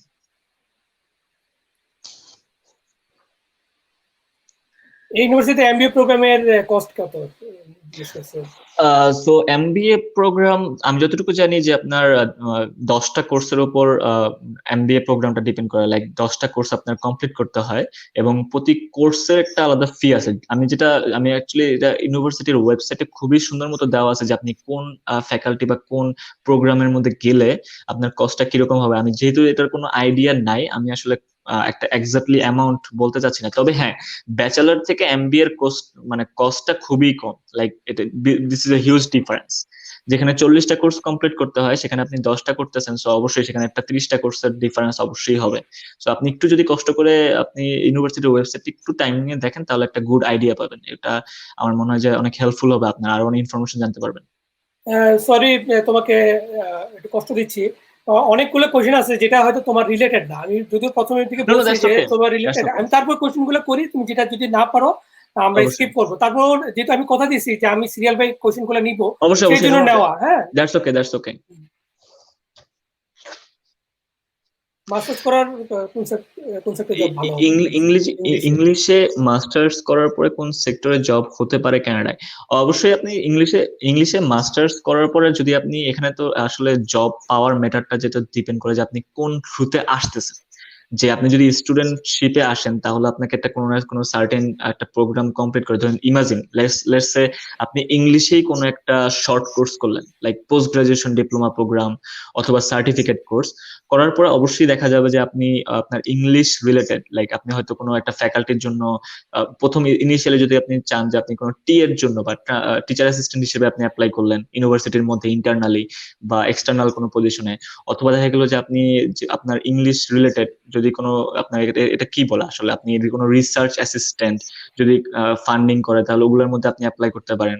আপনি আউটসাইড যদি চিন্তা করেন তাহলে বিভিন্ন লাইব্রেরিয়ান পজিশন, ওগুলোর জন্য আপনার কোনো রিকোয়ারমেন্ট লাগে না, ওগুলো আপনার এই ইংলিশের এই কোর্সটা দিয়ে বা আপনার ব্যাক হোমে আপনি ইংলিশ কমপ্লিট করছেন মাস্টার্স, এগুলো দিয়ে অ্যাপ্লাই করতে পারেন। এখানে আমার যেটা মনে হয় উনি যেটা মিন করতেছে, উনি হয়তো যদি ক্যানাডাতে মাস্টার্স করতে চায়, হ্যাঁ, আচ্ছা করে ফেললে তারপরে ওনার আসলে মানে আসলে তো সবার আলটিমেট গোল হলো পিআর পাওয়া, তাই না?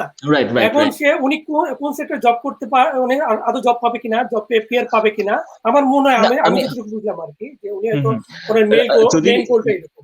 যদি আপনি মাস্টার্স করেন ইংলিশে, এখানে যে আমি ইংলিশে মাস্টার্স করবো এখানে, তাহলে আপনি, আমার মনে হয় যে এটা আসলে মূলত ওই যে ইউনিভার্সিটি রিলেটেড সাইডের কোর্স গুলোর মধ্যে আপনি জব পাওয়ার পসিবিলিটি বেশি।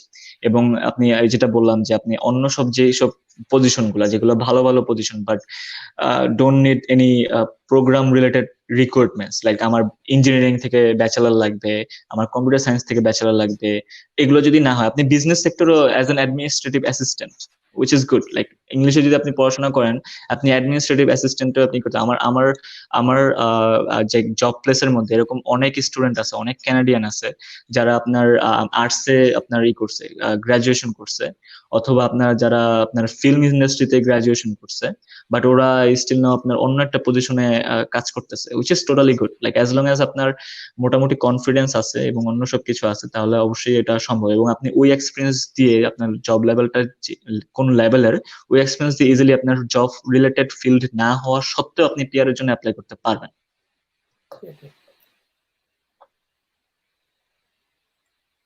ভেটেরিনারি স্টুডেন্ট স্কোপ কেমন, পশু চিকিৎসক আর কি?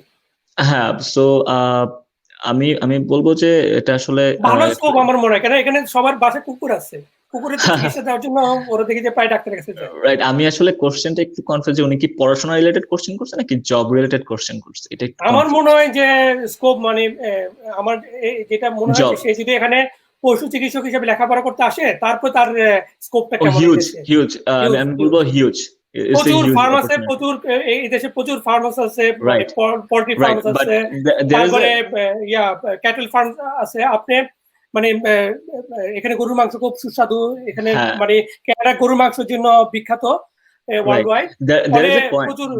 there is a one point, like সব ইউনিভার্সিটি আপনার এই ভেটেরিনারি কোর্সটা অফার করে না, সো আপনাকে ওই লোকেশনটাকে চুজ করতে হবে যে কোন ইউনিভার্সিটিতে আপনার এই কোর্সটা অফার করতেছে। Not all the university, like আমার ইউনিভার্সিটি করে না আমি যতটুকু জানি।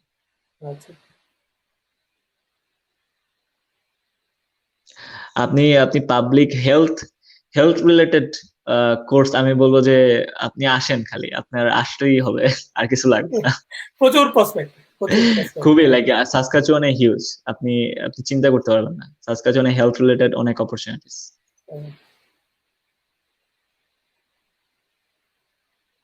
উনি প্রভিডেন্ট ফান্ড যদি দেখাতে পারবে কিনা? অবশ্যই অবশ্যই, আমি আমার প্যারেন্টস এর ডিপিএস, প্রভিডেন্ট ফান্ড এবং মানে আমি সবকিছু মিলাই আপনার ওভারঅল যে অ্যামাউন্ট আমি আমার ভিডিওতে বলছি সবকিছু মিলাই দেখাইছি, এরকম না যে একটা অ্যাকাউন্ট দেখাইছি। আপনি ডিপিএস ফান্ড যে কোনো কিছু, like as a gift deed from your relative, like from grandmother, grandfather.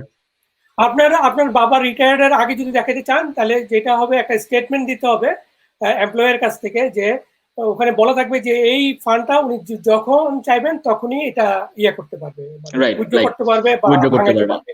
এই জিনিসটা যদি থাকে তাহলে অবশ্যই পারবেন। Right, everything then it's document, যেহেতু আপনি ইন পারসন ইন্টারভিউ দিতেছেন না, so you have to be proof like by your documents, like documents আপনার কথা বলবে, একদম ক্লিয়ারলি একটা ভিউ পাওয়া যাবে আপনার ডকুমেন্টসে যে আপনি কি মিন করতে যাচ্ছেন। সবচেয়ে আমি এই সরি, একটা কোশ্চেন আসছে, আপনার বাসা কোন জেলায়? আমার হোম টাউন হচ্ছে নারায়ণগঞ্জ সিটিতে, একদম মেইন টাউনে। আমি ওখানেই বড় হয়েছি, ওখানেই আমার জন্মগ্রহণ, ওখানেই আমার বাসা।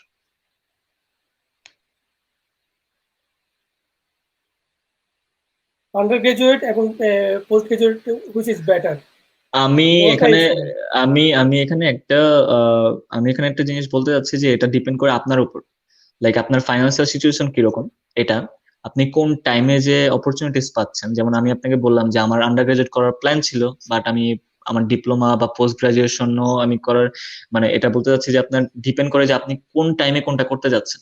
আপনি যদি দেখেন যে আন্ডার গ্রাজুয়েট লাইক আপনার হলো, লাইক আপনি যদি আন্ডার গ্রাজুয়েট বাংলাদেশে করেন বা যে কোনো দেশে করেন, করে যদি আপনি দেখেন যে বাংলাদেশে আপনি 1 ইয়ারের এক্সপিরিয়েন্স গেইন করছেন, আপনার সবকিছু ফ্যাক্টর হইতেছে, why not express entry, like express entry apply করে দেন, এখন স্কোর অনেক কম হইতেছে। আপনি যদি মনে করেন যে না আমার স্কোর কম, তাহলে আপনি পোস্ট গ্রাজুয়েশন অ্যাপ্লাই করেন কানাডাতে। আপনি যদি পোস্ট গ্রাজুয়েশন পেয়ে যান তাহলে একটা সার্টেন একটা পয়েন্ট পাবেন আপনার অ্যাপ্লিকেশন, যখন আপনি এক্সপ্রেস এন্ট্রিতে দিবেন একটা পড়াশোনার জন্য পয়েন্ট পাবেন। আর এই আন্ডার গ্রাজুয়েট বা পোস্ট গ্রাজুয়েট এগুলো কোনো ফ্যাক্টর করে না জব পাওয়ার ক্ষেত্রে। জব পাওয়ার ক্ষেত্রে ওরা যেটা দেখে যে আপনার প্রিভিয়াস ওয়ার্কিং এক্সপেরিয়েন্স কি, আপনি যে কাজটা করবেন তার জন্য কতটুকু ক্যাপেবল। ওরা আসলে কখনোই দেখে না যে আপনি কোথা থেকে পড়ে আসছেন আর কি degree. They never ever ask your certificate.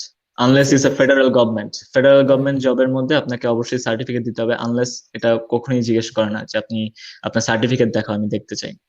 হ্যাঁ, সেটাই। আপনি যদি ওটা অন টপিক বলা উচিত না, আপনি ভুয়া লেখলেও তারা বুঝতে পারবে। হ্যাঁ, সরি। মাঝে মাঝে আবার বিভিন্ন কোশ্চেন করে ফেলে, লাইক ভুয়া লিখলে দেখা যায় যে একটু প্রবলেম হয়ে যায়, কথা আমি অনেক আমি সেনসিটিভ। অনেকেই জানিয়েছি যে ভুয়া সিভি ও আচ্ছা আচ্ছা, তৈরি করে বড় বড় জায়গায় জব করে ফেলছে। এটা ওকে, ইউএসএ তে বেশি হয়। ও আচ্ছা আচ্ছা।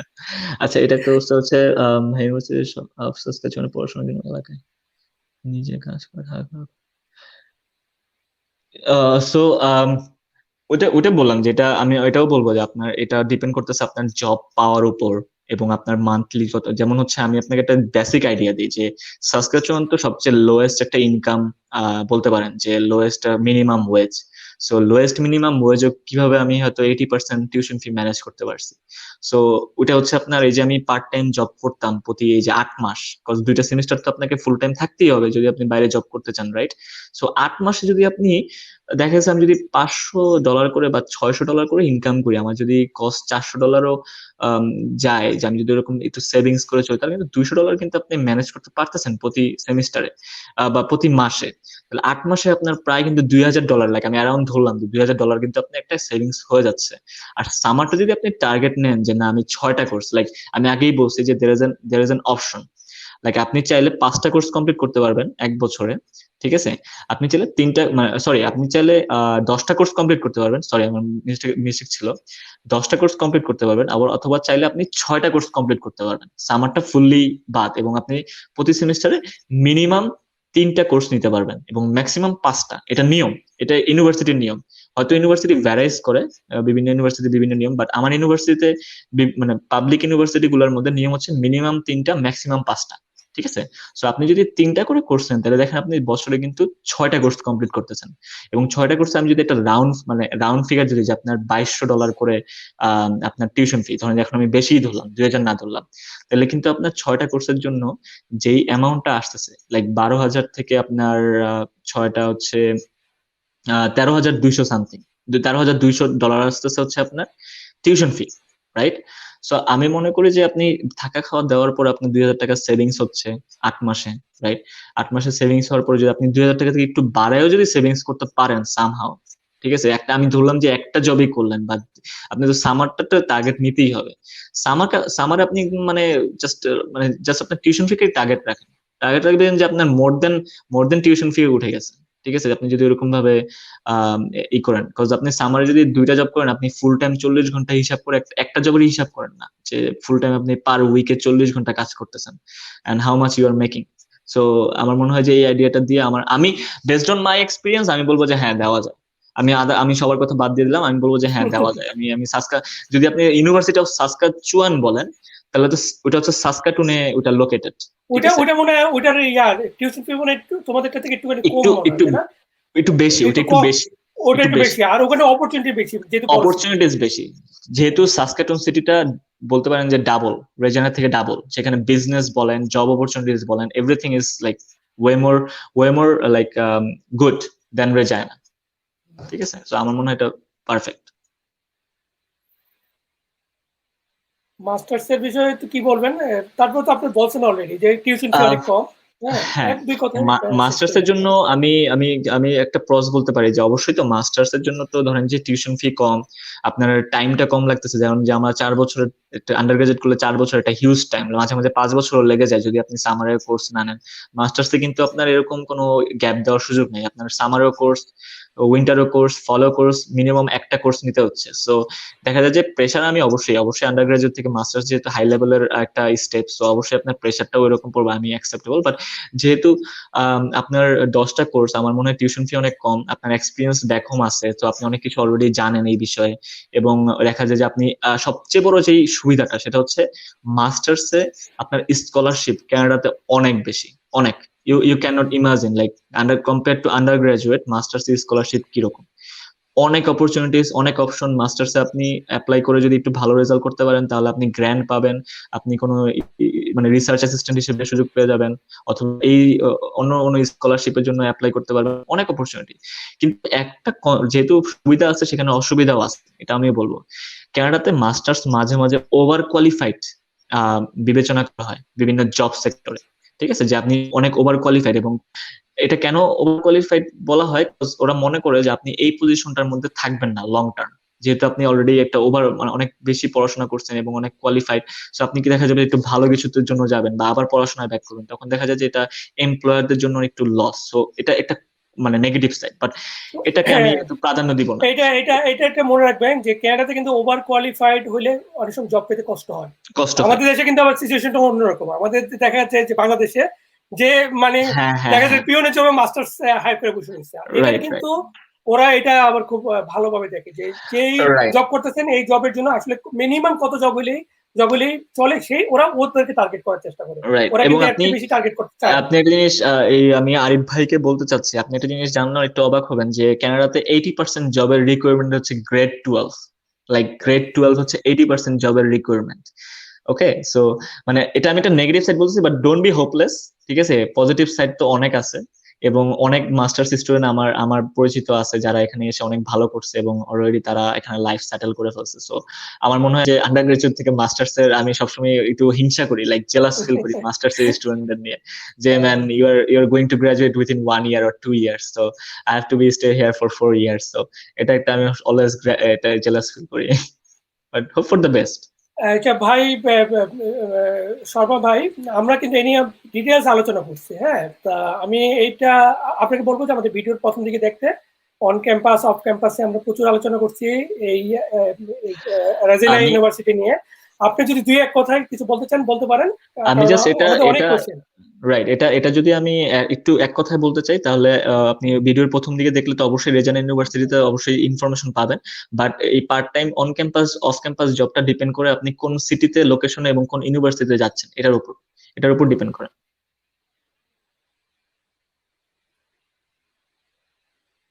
Temperature travel for your province. Good question. আমি এটা আমি করতে পারি, এটা একটা ভালো question. Which province you suggest for studying? আমি প্রভিন্স যেটা সাজেস্ট করব, এটা তো ভাই আমি আপনাকে চিনি না পার্সোনালি যে আপনার কন্ডিশন কিরকম।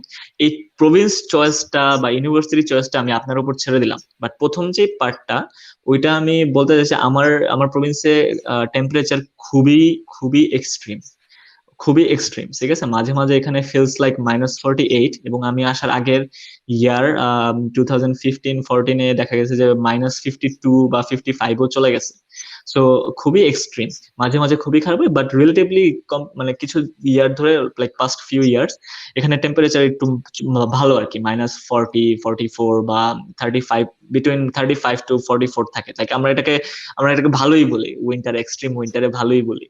আর এখানে বাংলাদেশি কমিউনিটি আগে ছোট ছিল, এখন আল্লাহর রহমতে খুবই খুবই বড় এবং আরো বাড়তেছে। এবং ইমিগ্রেন্ট ইমিগ্রেন্ট যেভাবে আসতেছে বা আসবে ইন ফিউচারে, এখানে আরো কমিউনিটি অনেক বড় হবে আশা করি। আচ্ছা, নেক্সট কোশ্চেন নেওয়ার আগে ভিউয়ারদেরকে বলতেছি যে আগামীকালকে আমাদের আরেকটা লাইভ আছে। সেই লাইভের টপিক হলো কানাডার পিএনপি প্রোগ্রাম নিয়ে। এবং পিএনপি প্রোগ্রাম আপনারা জানেন যে কানাডার প্রতিটা প্রভিন্সের নিজস্ব পিএনপি প্রোগ্রাম আছে। তা কালকে যেটা নিয়ে আমরা আলোচনা করব সেটা হলো নিউ ব্রান্সউইকের পিএনপি প্রোগ্রাম নিয়ে। আপনারা জানেন যে নিউ ব্রান্সউইকের পিএনপি প্রোগ্রাম অনেক ফ্লেক্সিবল একটা প্রোগ্রাম, অনেকেই ইজিলি ক্যানাডাতে আসতে পারবেন ওই প্রোগ্রামে।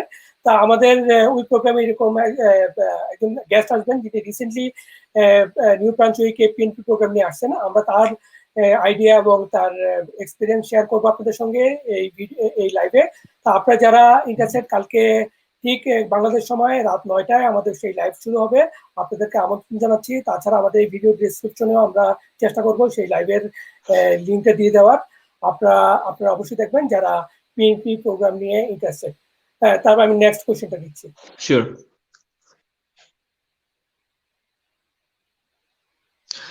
সো আপনি সাসকাচুয়ানে বা কানাডার যে কোনো ইউনিভার্সিটি যদি আপনি গ্রাজুয়েশন সার্টিফিকেট ডিপ্লোমা, গ্রাজুয়েশন বলতে আমি মিন করতেছি certificate diploma masters under graduate post graduate যেটাই কমপ্লিট করেন না কেন, you will get a work permit, post graduation work permit for that certain years. Like এটা ডিপেন্ড করে অফিসারের উপর যে কত বছর আপনি পড়াশোনা করছেন। এবং এটা open work permit. Open work permit means হচ্ছে আপনি কানাডার যে কোনো প্রান্তে আপনি মুভ হইতে পারবেন, যে কোনো প্রান্তে আপনি সেটেল হতে পারবেন। এটা সম্পূর্ণ আপনার উপর ছেড়ে দেওয়া হবে। আপনি যদি নোনাভূত চলে যেতে পারেন, লাইক একদমই নর্থ এরিয়াতে, ওখানে আপনি চলে যেতে পারেন, কেউ আপনাকে আটকাবে না, কোনো রেস্ট্রিকশন নেই। So you are good to go. তবে আপনি আপনি যদি পিআর এর জন্য অ্যাপ্লাই করে ফেলান, হ্যাঁ, এবং সেটা যদি পিএনপি প্রোগ্রামের করেন, হ্যাঁ, তাহলে যেটা হচ্ছে আপনার থাকতে ওই হবে। সার্টেন পিরিয়ডের জন্য আপনার আটকা করে যেতে হবে ওই প্রভিন্সে। রাইট, রাইট, কারণ ওরা চায় যে আপনি ওখানেই সেটেল হন। রাইট, তারপরে রাইট। আপনি যখন সিটিজেন হয়ে যাবেন, সম্ভবত হুম, হুম, 3 হুম। বছর পরে আপনি সিটিজেনশিপের জন্য অ্যাপ্লাই করতে পারবেন। সিটিজেন হওয়ার পরে আপনি আবার ফ্রিডম যে কোনো জায়গায় মুভ করেন। Right, right. উনি জিজ্ঞেস করছেন যে ডিজিটাল মার্কেটিং কোর্স আছে কিনা। আমি আমি আমি টু বি অনেস্ট, আমি অ্যাকচুয়ালি এই জিনিসটা জানি না। তবে অবশ্যই আমি আমার এই মানে যে ভিডিওটা দেবে, ঠিক আছে, এটা কমেন্ট সেকশনে আমি হয়তো আজকে অথবা কালকে জিনিসটা জেনে দেন আমি কমেন্ট করে জানিয়ে দিব যে ডিজিটাল মার্কেটিং কোর্সটা কি আছে কি নাই। আমি শিওর না, আর শিওর তাছাড়া না। আপনিও ইউনিভার্সিটি ওয়েবসাইটে যদি একটুখানি কষ্ট করেন দেখতে আপনি পারবেন, পেয়ে যাবেন। দেখতে পারবেন, লাইক ওরা কিভাবে সুন্দর মতো একটা প্রোগ্রাম দেওয়া আছে, যে প্রোগ্রাম লিস্ট। উনি এই কোশ্চেনটা আরেকবার করেছিলেন যে উনি মাস্টার্সে উনি মাস্টার্সে আসতে চান, পরে উনি বিজনেসে ডিপ্লোমাতে যেতে পারবে কিনা সেটা জানতে চাচ্ছেন। আপনার মতন অবস্থা যে উনি একটা প্রোগ্রামে রাইট, আসবেন, এসে উনি মাইগ্রেট করবেন ডিপ্লোমা কোর্সে অবশ্যই। পারবেন কিনা। আহ, আমি আমি আমি যেটা আমি জাস্ট একটু কোশ্চেনটা বলতে চাচ্ছি।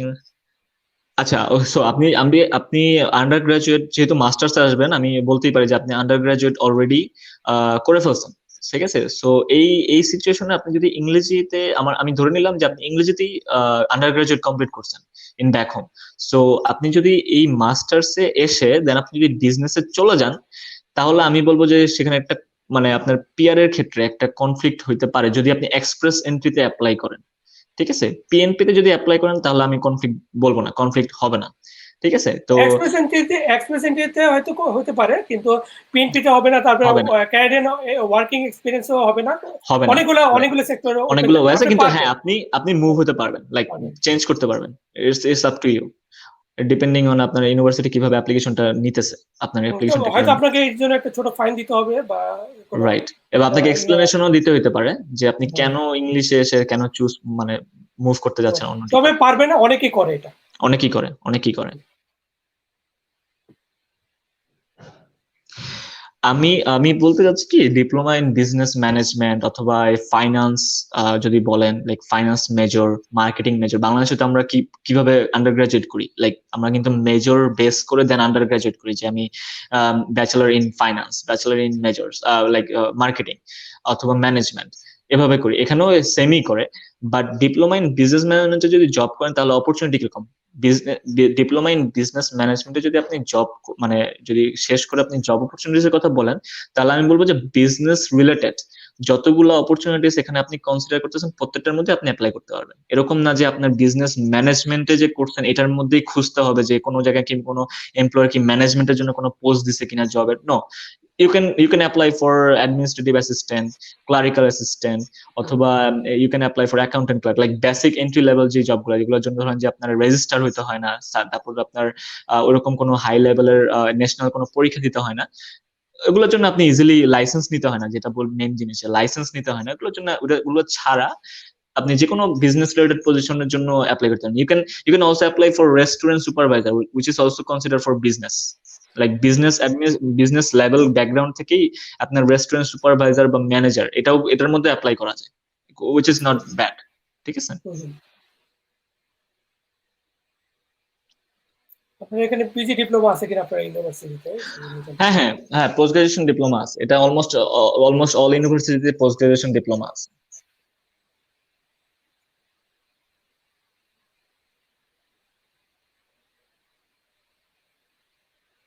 Why not?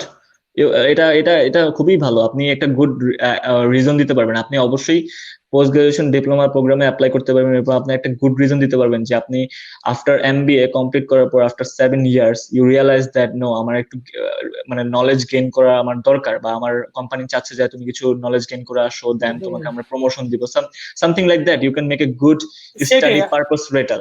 আপনি বলতে পারেন যে 7 বছরে অনেক নতুন নতুন আইডিয়া ওয়ার্ল্ডে আসছে, যেটা আপনাকে নিজেকে আপডেট করতে হবে, এবং আপনি যদি কানাডাতে এটা করতে পারেন তাহলে হ্যাঁ, তাহলে আপনার জন্য প্রমোশন পাওয়া বা আপনার নেক্সট ফিউচারে আপনার এটা আরো ইউ ক্যান অ্যাপ্লাই আপনি পাবেন। এটা এই লম্বা স্টাডি গ্যাপটা তখন মেকআপ করবে আপনার, ইউ ক্যান অ্যাপ্লাই খুব ভালো পজিশনে আছেন। জি, রাইট।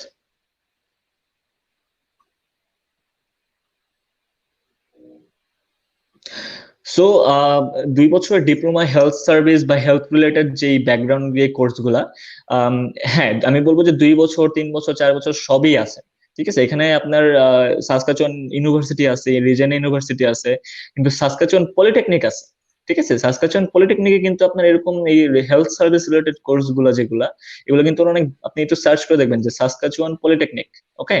সো ওইটা যখন আপনি সার্চ করে দেখবেন যে ওদের অনেক ভালো ভালো কোর্স আছে কম্পেয়ার টু রেজাইনা ইউনিভার্সিটি এবং Saskatchewan university. Saskatchewan polytechnic is way more good, like ওরা যেসব কোর্স অফার করে, এবং ওদের কিছু কিছু ইউনিভার্সিটি মানে সাসকাচুয়ান পলিটেকনিক আপনাকে মানে ম্যান্ডেটরি কোঅপ এটা থাকে, অ্যাড থাকে, কোর্সের মধ্যে অ্যাড থাকে। সো অবশ্যই হেলথ সার্ভিসের 2 বছরের পোস্ট গ্রাজুয়েশন প্রোগ্রাম সাসকাচুয়ান পলিটেকনিকে আপনি সার্চ করে দেখতে পারেন, ওখানে আছে। এবং কোঅপ পেলে কিন্তু এটা বিরাট একটা অপরচুনিটি। এবং আমি একটা আমার এক্সপেরিয়েন্স আমি এখানে শেয়ার করি। অবশ্যই, যেহেতু তুমি কোঅপ কথাটা আসছে, আমার প্রতিষ্ঠানে আমি যেখানে জব করি, এখানে অনেক এমপ্লয়ি ক্যাম্প পাই যারা কোঅপ করতে ঢুকছিল এবং পরে ওই কোঅপ থেকে তাদেরকে পার্মানেন্ট করে দিচ্ছে। অবশ্যই এটা চিন্তা করতে। এবং হেলথ রিলেটেড কোর্সগুলোর মধ্যে কোঅপ ম্যাক্সিমাম 90% হেলথ কোর্সের মধ্যে কোঅপ বা ইন্টার্নশিপটা থাকে। কোঅপ জিনিসটা কি জানতে চাই? এটা হচ্ছে আপনারা বাংলাদেশে যে গ্রাজুয়েশন কমপ্লিট করার পর যে একটা সার্টেন টাইম আপনারা টিচারদের মাধ্যমে যে ইন্টার্নশিপ করেন বিভিন্ন ব্যাংকে, বিভিন্ন প্রতিষ্ঠানে, ওটা হচ্ছে আপনার মাঝে মাঝে আনপেইড হয়। বাট কোঅপটা হচ্ছে to help student for their tuition fees. কোঅপটা হচ্ছে পেইড ইন্টার্নশিপ এবং ভালো পে করে। আমি দেখছি যে অলমোস্ট যে নরমাল এমপ্লয়িদের সমানই। হ্যাঁ, ভালো পে করে, এবং এটা internship. This is means internship, paid internship, not unpaid.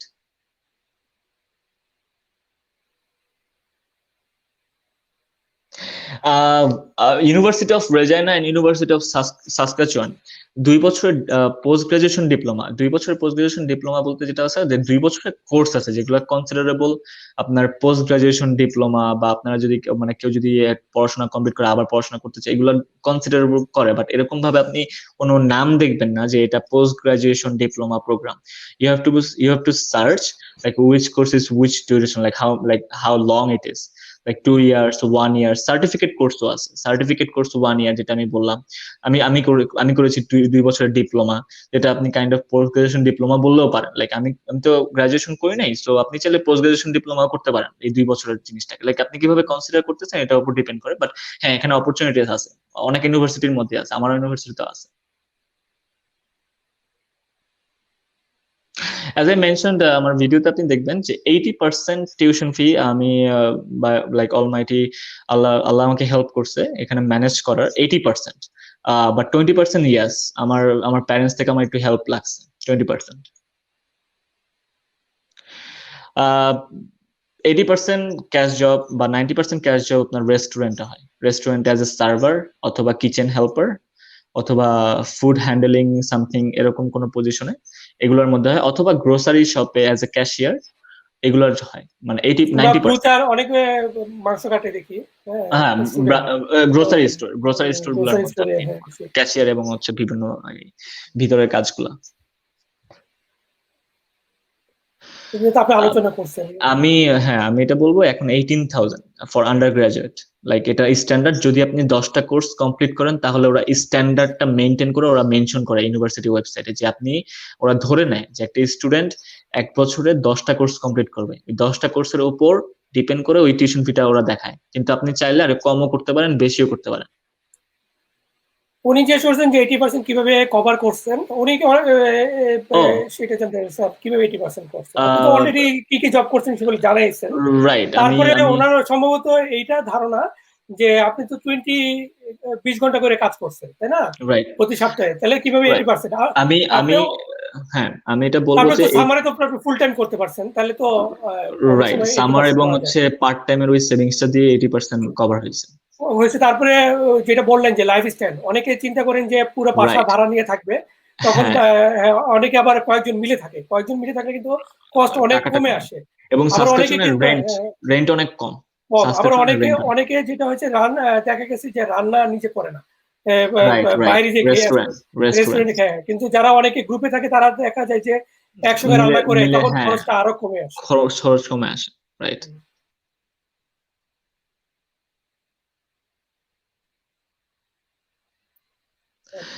ছয়টা কোর্স ব্যাচেলর 40টা কোর্স। আপনি যদি একদম ম্যান্ডেটরি মানে একদম ডিটারমাইন থাকেন যে আমি যদি আমার কাছে যদি টাকা থাকেও তাও আমি 6টা কোর্স কমপ্লিট করব, তাহলে আপনি ওই হিসাব করতে পারেন যে প্রতি বছর 6টা করে কতদিনে আপনার ব্যাচেলর কমপ্লিট হচ্ছে। বাট আপনি যদি এরকম প্ল্যান থাকে যে না আমি 2 বছর বা 1 বছর 6টা কোর্স নিব, বা একটা সার্টেন টাইমে যখন আমি কোপ পাবো বা ভালো জব পাবো বা সামার জব পাবো তখন আমার কাছে একটা সার্টেন একটা গুড অ্যামাউন্ট আমি একটা ইনকাম করতে পারবো এবং আমি তখন বেশি বেশি কোর্স নিবো, সামারও 1-2টা কোর্স নিবো, তখন যে দেখা যায় যে হয়তো 4-4.5 বছর বা ম্যাক্সিমাম 5 বছরে আপনার ব্যাচেলর কমপ্লিট হয়ে যাচ্ছে। আচ্ছা, এটা হলো নতুন একটা ইংলিশ ল্যাঙ্গুয়েজ টেস্ট। হ্যাঁ আমি যেহেতু এটা কোভিড এর দেখছি। কোভিড এর কারণে কিছু কিছু দেশে আপনার আইএলটিএস রাইট এক্সাম হচ্ছে না। রাইট কানাডার কয়েকটা ইউনিভার্সিটি আছে যারা এটাকে এখন অনার ডুওলিঙ্গো করতেছে। হ্যাঁ হ্যাঁ, করতেছে। কিন্তু ভিসা পেয়েছে কিনা সেটা সম্পর্কে আমি এটা আইডিয়া দিতে জানা পারবো না, যাবে কারণ হচ্ছে যে জানা যাবে কিছুদিন পরে, হয়তো জানা কিছুদিন যাবে, পরে, এখনো কারণ আপডেট। হচ্ছে যে এমবিসিও এখনো ওইভাবে ফুল সুইং এ কাজ করতেছে না। যে রাইট যারা রাইট অলরেডি এই ডিউলিঙ্গো পরীক্ষা দিয়ে এমবিসি ফেস হুম করছে হুম বা হুম এমবিসি তে করছে, তাদের রেজাল্টটা কি সেটা এটা যতক্ষণ আমরা এখনো না জানা জানতে যাচ্ছে পারবো না। ততক্ষণ আপনাকে আপডেট এটা দেওয়া বলা পসিবল ঠিক না। হবে না, রাইট হ্যাঁ, বলা ঠিক সেটাই। হবে না।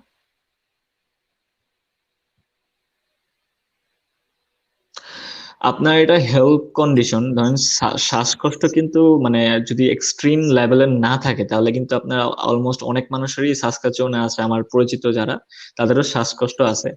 আম, আপনি অবশ্যই মেডিকেল সাইটের জিনিসটা অবশ্যই কনসিডার করবেন, বাট আপনি মানে ধরেন যে এখানে ওয়েদার অনেক extreme, but almost everywhere you have a heating option, like heating, বাসায় হিটিং, বাসে হিটিং, কাজের জায়গায় হিটিং, জাস্ট এখান ঠান্ডার থেকে মধ্যে এখন থাকতে হয় না। যদিও আমরা শুনি থাকতে হয় যে না। মাইনাস টেম্পারেচার এত, হ্যাঁ হ্যাঁ আসলে হ্যাঁ আমরা ওই মাইনাস টেম্পারেচার কতক্ষণ থাকি? হ্যাঁ, আমরা 5 শখ মিনিট করে 10 না হয় মিনিট ছবি তোলার জন্য 5-6-10 হ্যাঁ মিনিট রাইট থাকি, না হলে রাইট কিন্তু আমাদের থাকা হয় না। গাড়ির ভিতরে হিটিং, বাসায় হিটিং, রাইট অফিসে হিটিং, সব জায়গায় হিটিং অবস্থা। আমরা ফিলই করি না যে এত হ্যাঁ ঠান্ডার মধ্যে আছে। শ্বাসকষ্টটা আমার মনে হয় না আপনার তো এটা ইম্প্যাক্ট করবে, আপনার সাসকাচুয়ানে আসার একটা বাধা হয়ে দাঁড়াবে, হুইচ ইজ গুড।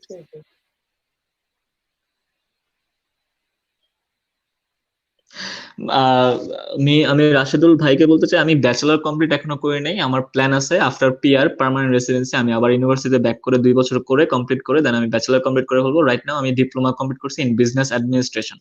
আর আমার কোনো এখনো মেজর আমি চুজ করি নাই, like business in finance or marketing or something like that. But হ্যাঁ আমার ফাইন্যান্সে করার ইচ্ছা, আমি আফটার পার্মানেন্ট রেসিডেন্সি এটা আবার আমি ব্যাক করবো ইউনিভার্সিটিতে।